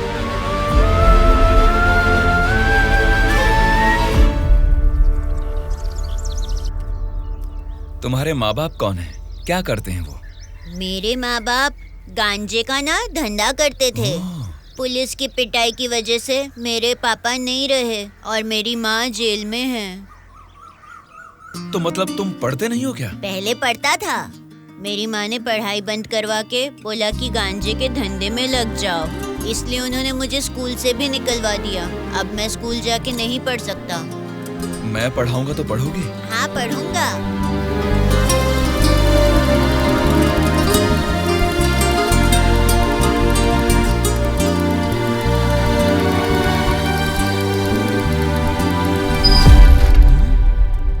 क्या कर रहे हो? स्कूल के बच्चों को दारू बेचना गलत बात है, वो भी इतने छोटे बच्चों को। 18 से कम उम्र वालों को दारू नहीं बेचनी। पता है ना तुम कानून का उल्लंघन कर रहे हो। कौन मैं? कानून की आंखों पर तो पट्टी बंदी है, पट्टी निकालो और अपने पीछे जेब में डाल दो। सिगरेट की दुकान स्कूल के बाजू में हो सकती है, मेरी वाइन शॉप नहीं हो सकती। मैंने कानूनन लाइसेंस लेके ये शॉप यहाँ खोली है। वैसे ही धंधा नहीं होने से हम परेशान हैं और तुम यहाँ आकर उपदेश देकर टाइम और धंधे की वाट लगा रहे हो। पढ़ाई करने वाले बच्चों को ही नहीं, पैसा मिलेगा तो दूध पीने वाले बच्चे को भी दारू बेचूंगा मैं, समझा तू? मेरा धंधा ही धर्म है। एक तो गलत काम कर रहे हो, ऊपर से चिल्ला रहे हो। हाँ चिल्लाऊंगा, क्या कर लेगा तू?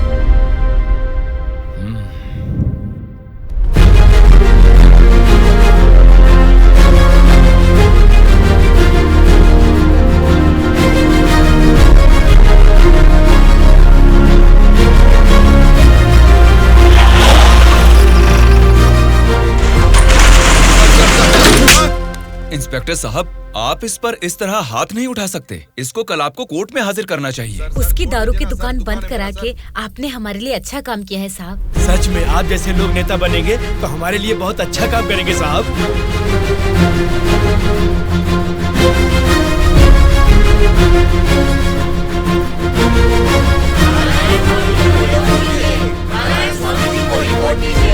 उस दिन जनता ने नारायण स्वामी को बहुत अच्छी मेजॉरिटी से जिताया था। जनता से इतना प्यार पाने के बाद उनके सुख दुख जानने के लिए वो हर एक चौखट पर गए। तभी उनको पता चला कि उनके क्षेत्र से गुजर रही गोदावरी नदी का पानी ना तो जनता को सिंचाई के लिए और ना ही पीने के लिए मिल रहा है। उन्होंने इस मामले को लेकर सरकार की नाकामियों के खिलाफ आवाज उठाई। उस चुनाव क्षेत्र की रेडियस कितनी है, वहाँ के भौगोलिक हालात क्या है, वहाँ के मौसम से कितनी बुआई करनी पड़ेगी जिससे किसानों को अच्छी पैदावार मिले, ऐसे बहुत सारे समस्याओं पर एक किताब ही लिखकर जनता के बीच में गए और उनसे बात की। सच कहूँ तो आज मैं नहीं जीता, बल्कि मुझे जिताकर आप सब ने लोकतंत्र को जिताया है।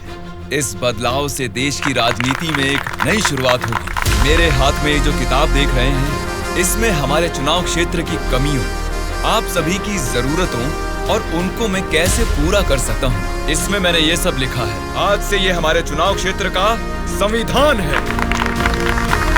मैं असेंबली में खड़े होकर आपकी इन सभी समस्याओं के लिए लड़ूंगा। मैं आने वाले 5 सालों में हमारे चुनाव क्षेत्र की गतिविधियां बदलने के लिए भरी असेंबली में पूरी सच्चाई के साथ लड़ूंगा और ये मेरा आप सबसे वादा है।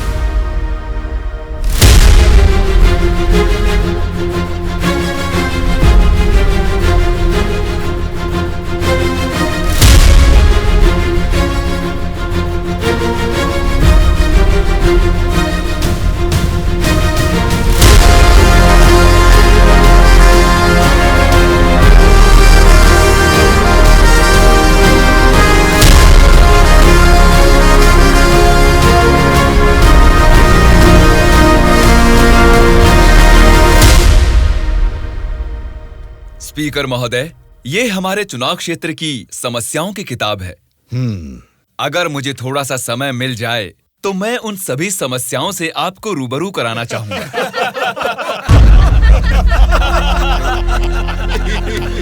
अरे आप लोग हंस क्यों रहे हैं? मैंने कोई कॉमेडी की है क्या? नहीं ना, हंसना बंद कीजिए। अध्यक्ष महोदय, नारायण स्वामी जी को देखकर ऐसा नहीं लगता कि असेंबली में आए हैं, किताब लेकर स्कूल में पढ़ने आए हैं ऐसा लगता है। अरे ये आप क्या कह रहे हैं? इसमें हमारे चुनाव क्षेत्र की समस्याएं लिखी हैं।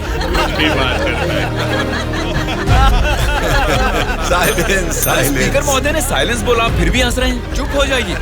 ये क्या स्पीकर महोदय, ये तो आपकी भी नहीं सुन रहे। The house is adjourned. Tomorrow at 8 a.m. चलो यार, चलो।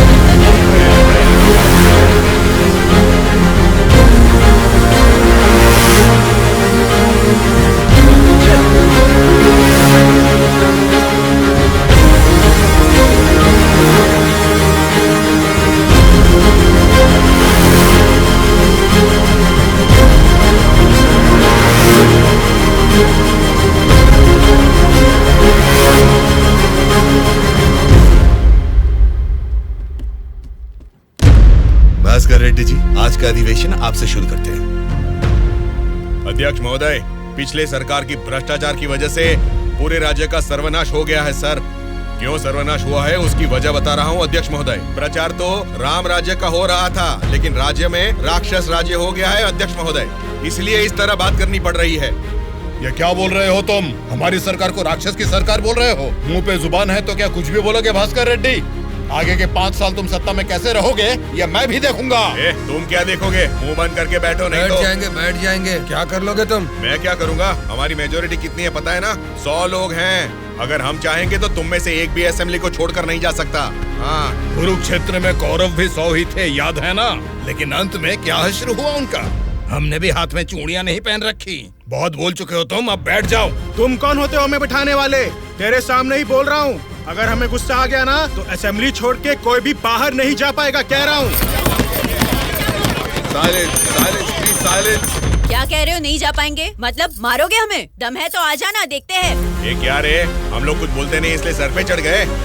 तब से तुम ही हमें उकसा रहे हो। हमें उकसाएगा और हम भड़केंगे भी नहीं। हम क्या घूंघट ओढ़ के बैठे हैं? हिम्मत है तो हमको रोक के दिखा। रोज देखना है तो फिर आ जाओ, इधर का इधर ही फैसला कर देते हैं। आ जाओ, आ जाओ, अरे आ जाओ, मैं तो आ जा।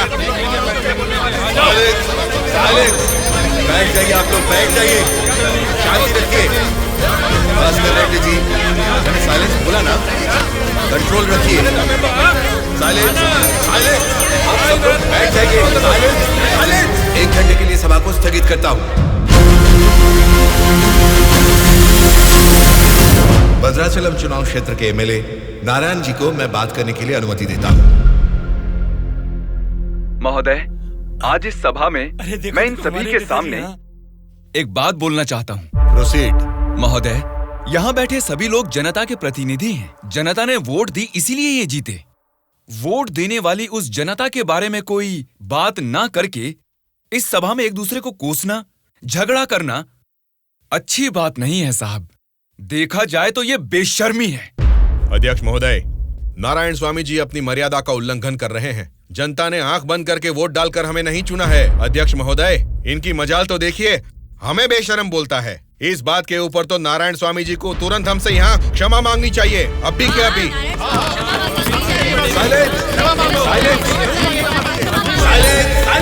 भास्कर रेड्डी जी, अरे मैंने तो लोकतंत्र की बेशर्मी बोला था, आपको बेशर्म नहीं बोला। देखिए, इन क्षमाओं और झगड़े से सभा के समय को बर्बाद करने की बजाय हमें मिलकर जनता की जरूरतों और समस्याओं के बारे में बात करनी चाहिए। मतलब हम यहाँ झगड़ा करने आए हैं क्या? हमारे मुख्यमंत्री और हमें जनता का पालन कैसे करना है तुम बताओगे? अध्यक्ष महोदय, यहाँ पर आए सारे नेताओं से नारायण स्वामी जी को क्षमा अभी के अभी मांगनी ही होगी।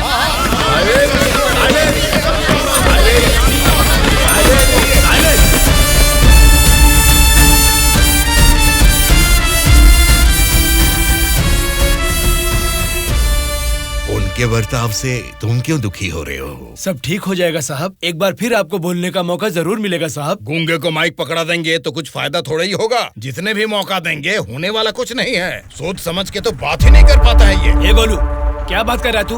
पागल हो गया क्या? मुंह बंद करके यहाँ से निकल जा, जा। उसकी बातों का बुरा मत मानिएगा साहब। उसने कुछ भी गलत नहीं कहा सुबैया। तुम उसकी बातों में गुस्सा देख रहे हो और मैं उन बातों के पीछे छिपी वजह।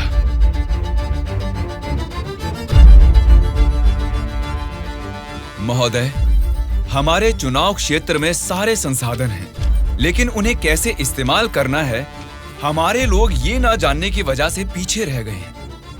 इस बारे में सरकारी पार्टी को कई बार विनती करने के बाद भी वो लोग फंड्स अलॉट नहीं कर रहे हैं। अगर ऐसा ही रहा तो हमारे चुनाव क्षेत्र की जनता हम पर भरोसा कैसे करेगी? बोलिए महोदय। नारायण स्वामी जी, आपके चुनाव क्षेत्र की जनता की समस्या के बारे में अगली बैठक में जरूर चर्चा करेंगे। अब बैठ जाइए। स्पीकर महोदय, अभी तो मैंने बस अपनी बात रखनी शुरू ही की है और आप मुझे बैठने के लिए बोल रहे हैं। नारायण स्वामी जी, प्लीज आप बैठ जाइए। श्रीनिवास जी, आप बात कीजिए। अध्यक्ष महोदय, इस सभा में सभी को बोलने का अधिकार है। मुझे अपने चुनाव क्षेत्र की समस्याओं के बारे में बात करने दीजिए। प्लीज नारायण स्वामी जी, आप बैठ जाइए। कम से कम मुझे 10 मिनट तो बोलने दीजिए महोदय, विनती है। श्रीनिवास जी, आप अपनी बात रखिए। स्पीकर साहब, सीएम के राज्य में राज की हालत देखेंगे तो द्वापर युग का मानो राम राज्य वापस आ गया हो महोदय। ये बात मैं नहीं कह रहा हूँ, स्वयं जनता जनार्दन बोल रही है महोदय। स्पीकर साहब, राम ने राज किया त्रेता युग में, द्वापर युग पाला है श्री कृष्ण जी ने। पहले ठीक से इतिहास को जान ले, फिर बात करें। बोला था ना, गूंगे को माइक थमा देने से कुछ नहीं होने वाला। देख लिया, नेता तो ऐसा होना चाहिए जिसके सदन में बोलने से सब थर-थर कांपे, सबकी धज्जियां उड़े, जरूरत पड़े तो वो लड़ने पे आ जाए। ये सारे गुण होते हैं सदन के नेता के। और हमारे इस नेता को देखो, इनमें एक भी ऐसा गुण नहीं है। हम सभी लोगों ने अपनी पढ़ाई लिखाई बंद करके आपको इलेक्शन जितवाया था। किस लिए? ताकि हम सब लोग बेरोजगार बैठे रहे, कुछ ना करें। लेकिन आपको देख के तो लगता नहीं है कि आप हमारी समस्याओं को दूर कर पाएंगे। ऐसा बोल रहा हूँ बोल के कुछ गलत मत समझिए। असेंबली में गला फाड़ के चिल्ला के बात करने वाले को ही नेता बोलते हैं। एक जुझारू नेता ही हमारी समस्या को सुलझा सकते हैं। एक सलाह देता हूँ, एमएलए पद से ना आज ही इस्तीफा दे दो। भद्राचल के चुनाव क्षेत्र के एमएलए नारायण स्वामी जी को बात करने के लिए अनुमति देता हूँ। अध्यक्ष महोदय, हमारे चुनाव क्षेत्र के चारों ओर पानी ही पानी है, लेकिन एक घूंट भी पीने लायक नहीं है महोदय। वहाँ के लोगों की स्थिति बहुत खराब है महोदय, जरा उनके बारे में कुछ सोचिए। और सिर्फ एक यही समस्या नहीं है साहब, शिक्षा, चिकित्सा, रोड, मैं तो कहता हूँ पूरा क्षेत्र समस्याओं ही समस्याओं से भरा है महोदय। इसीलिए मेरी आपसे विनती है कि अध्यक्ष महोदय, नारायण स्वामी जी के चुनाव क्षेत्र में सिर्फ और सिर्फ जनता को ही सारी समस्याएं हो रही है, लेकिन इनके राज्य में सरकार बनाने वाली पार्टी के गुंडों की वजह से वहाँ के जनता की जान जा रही है। अध्यक्ष महोदय, सत्ता इनके हाथ में है और पैसे बनाना ही इनकी पार्टी का मकसद है। दरअसल सत्ता में रहकर इन्हें अपनी दारू की दुकानें चलानी है और सारा इल्जाम हम पे थोपना है। अध्यक्ष महोदय, हम सिर्फ दारू की दुकान ही चला रहे हैं साहब। ये विपक्ष के लोग जब सत्ता में थे तब सीधा ब्रोथेल हाउस ही चला रहे थे। हाँ साहब, ये सही कह रहा हूँ मैं। जरा उनको देखिए, बोलते कुछ है, करते कुछ और है। देखिए सर, ये कैसी बातें कर रहा है, कितना गिरा हुआ आदमी है ये अध्यक्ष महोदय। Silence, silence. मैंने क्या गलत कह दिया अध्यक्ष महोदय? ये रमा देवी कौन है, क्या चरित्र है इनका? एक जमाने में रेड लाइट एरिया में उन्होंने क्या गुल खिलाए हैं सब जानते हैं।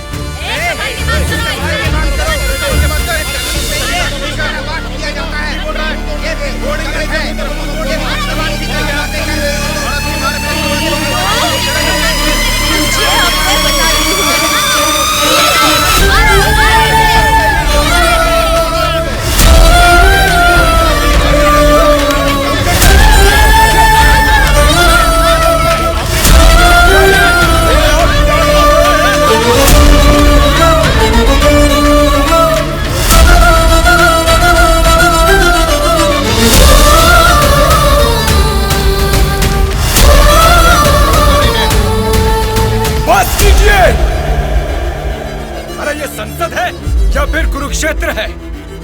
शर्म आनी चाहिए तुम सबको। सरकारी पार्टी को जवाब देना है, विपक्ष की पार्टी को सवाल करना है। आप सब देखिए क्या कर रहे हैं। क्या इसीलिए जनता आप लोगों को जिता के यहाँ तक भेजती है? जनता को बदलना है, जनता बदलनी चाहिए, तब से यही सब चिल्ला रहे हैं। 5 करोड़ की जनता में से सिर्फ 299 लोग ही यहाँ आए हैं।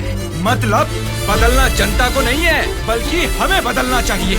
हमारे ऊपर भरोसा करके हमको वोट देके जिताने वाली जनता के लिए हमें कोई लड़ाई या जंग करने की जरूरत नहीं है, बल्कि उनकी समस्याओं की चर्चा करके उनकी जरूरतों को पूरा कर दें, यही बहुत है। लेकिन तुम लोग देखो क्या कर रहे हो, सिर्फ और सिर्फ अपने फायदों के बारे में सोच रहे हो और भोली भाली जनता को धोखा दे रहे हो। ये सब कुछ मैं इसलिए नहीं बोल रहा कि मैंने मार खाई और मेरा कुर्ता फट गया। ये एक बहुत ही पवित्र और महापुरुषों की जगह है, ये संसद भवन है।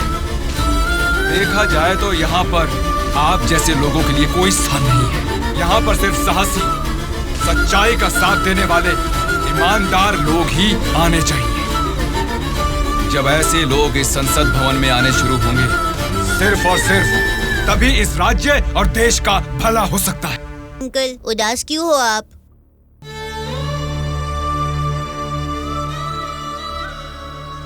मैं हार गया। जनता से वादा करके उसे ना निभाने वाला नालायक बन गया मैं। क्या हो गया अंकल, आप ऐसे क्यों बात कर रहे हैं? सत्ता में आते ही हम कुछ भी कर सकते हैं सोचने वाले नेताओं को बदलना होगा। जब तक ऐसा नहीं होगा, हमारा यह समाज कभी नहीं बदलेगा। ऐसा है तो मैं उनको बदलूंगा अंकल। क्या कहा? तुम बदलोगे? हाँ अंकल, मैं बदलूंगा। तो ठीक है, चलो मुझसे ये वादा करो। मैं वादा करता हूँ अंकल, उन सब को मैं सच में बदल दूंगा।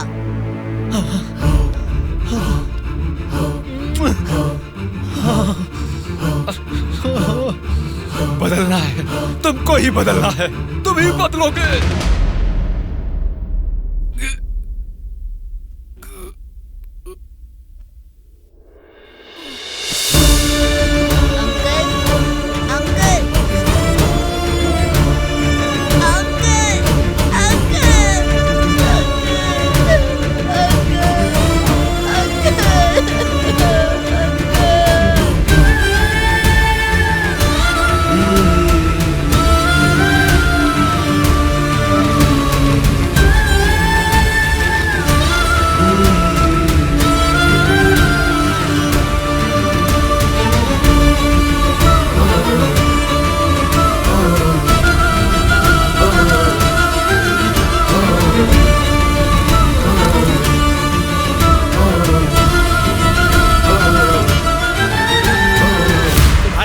के साथ किसी ने क्या किया उससे हमारा क्या लेना देना?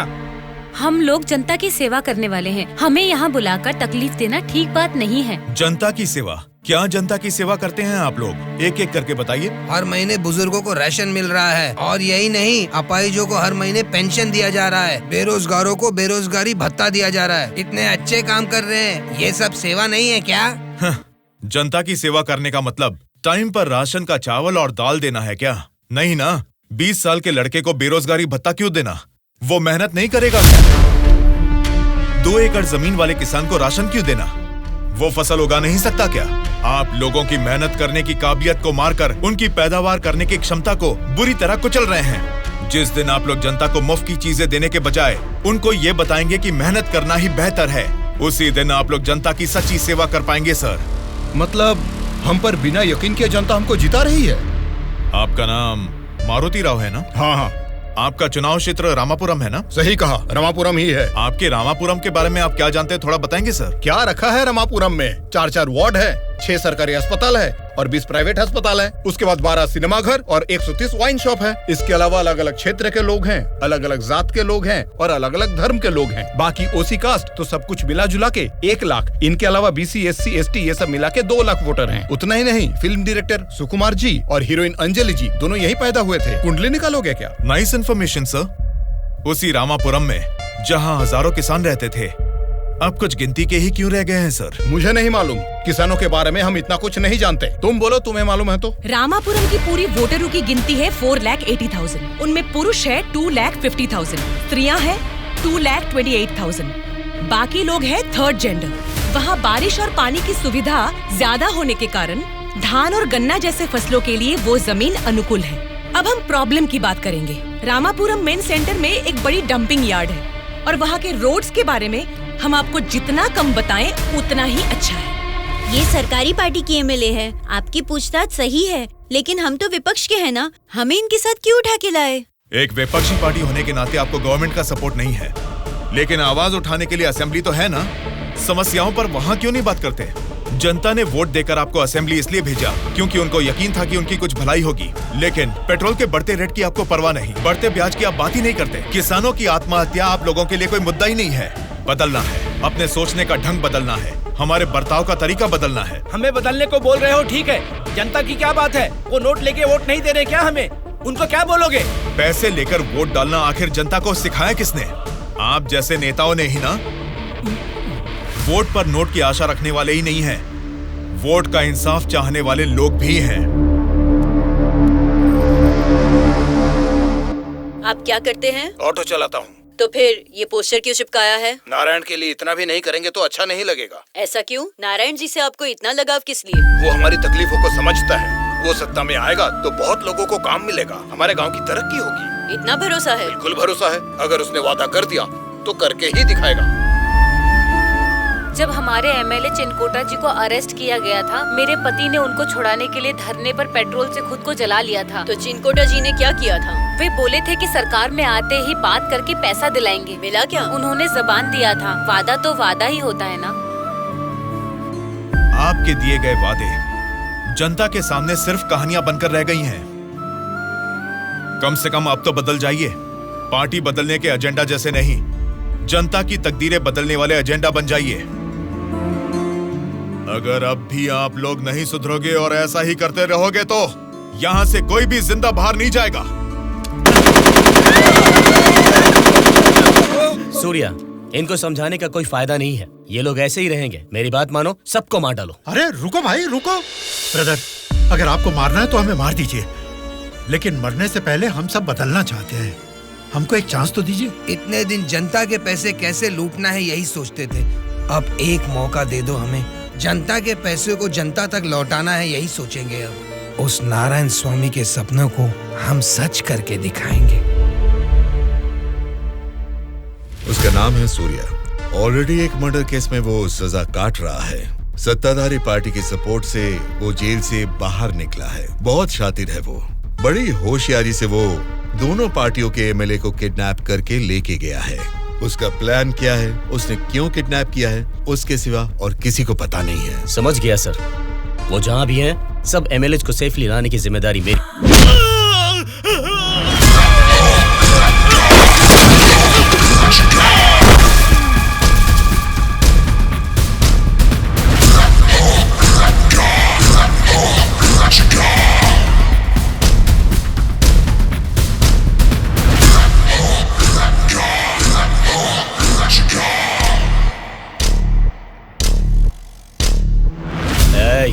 इनको मार के एमएलए को लेकर जल्दी आ रहे हैं। कौन आता है देखता हूँ। रुक जाओ।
सॉरी सर, लगता है हमारे आने की खबर उनको पहले ही लग गई।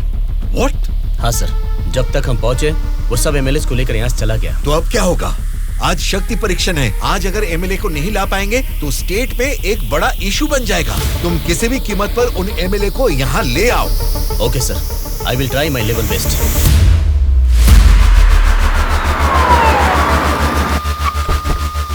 ये लीजिए मैडम फाइल, सबके दस्तखत हैं इसमें। हमारी गवर्नमेंट को सपोर्ट करने वाले एमएलए की list sir. Go ahead. Wish you all the best. Thank you sir. Welcome.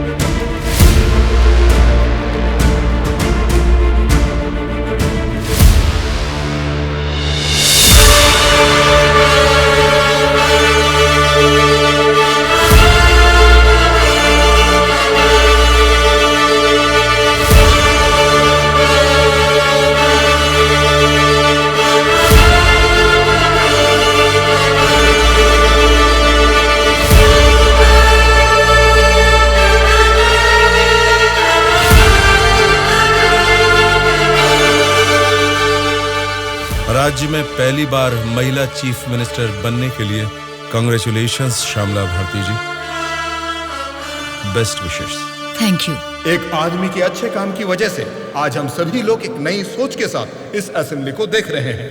ये बात तो हमें मानना ही पड़ेगा। ये सदन पवित्र मंदिर जैसा है। इसकी गरिमा के लिए हमें सभ्य बर्ताव करना ही पड़ेगा। सबसे पहले मैं विपक्ष पार्टी से दरख्वास्त करूंगा कि उनके पास जनता की जो भी समस्याएं हैं उसका जिक्र इस सदन में करें। अध्यक्ष महोदय, असेंबली का सत्र चालू होने का आज पहला दिन है और पहले ही दिन विपक्ष पार्टी के सदस्यों को पहले बोलने का मौका देने के लिए मुख्यमंत्री जी को, स्पीकर साहब को मेरी तरफ से और मेरी पार्टी की तरफ से धन्यवाद देना चाहूंगा। पिछले 2 सालों में कोरोना महामारी ने जनता के जीवन को अस्त व्यस्त बना दिया है। जनता के स्वास्थ्य के बारे में अब समय आ गया है कि हम जाग जाएं। उसके लिए गरीब लोगों को इंसाफ दिलाने के लिए सारे विपक्ष की तरफ से मैं प्रार्थना करता हूं। इस मुद्दे पे मैं राज्य के मुख्यमंत्री श्यामला जी से दरख्वास्त करूंगा कि कुछ बोलें। अध्यक्ष महोदय, सबसे पहले बिना झगड़ा किए ऐसे अच्छे वातावरण में जनता की भलाई के लिए और उनकी उन्नति के लिए एक उपयोगी बिल को इस सभा में प्रस्तुत किया गया है, जिसके लिए विपक्ष पार्टी के नेता राम मोहन राव जी का और उनकी पार्टी का मैं अभिवादन करती हूँ। आम जनता को भी बेहतरीन इलाज मिल सके, फिर चाहे वो 10 रुपए का हो या फिर 10 लाख का, उनको मिलना चाहिए। इसी सोच को आगे बढ़ाते हुए आप सबके समक्ष इस फाइल पर मैं सबसे पहले दस्तखत करती हूँ।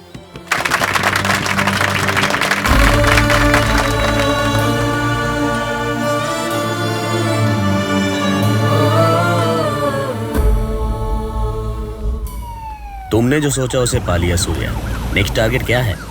हमारे देश की तरक्की जो कोई भी रोक रहा है वो लोग ही मेरा नेक्स्ट टारगेट।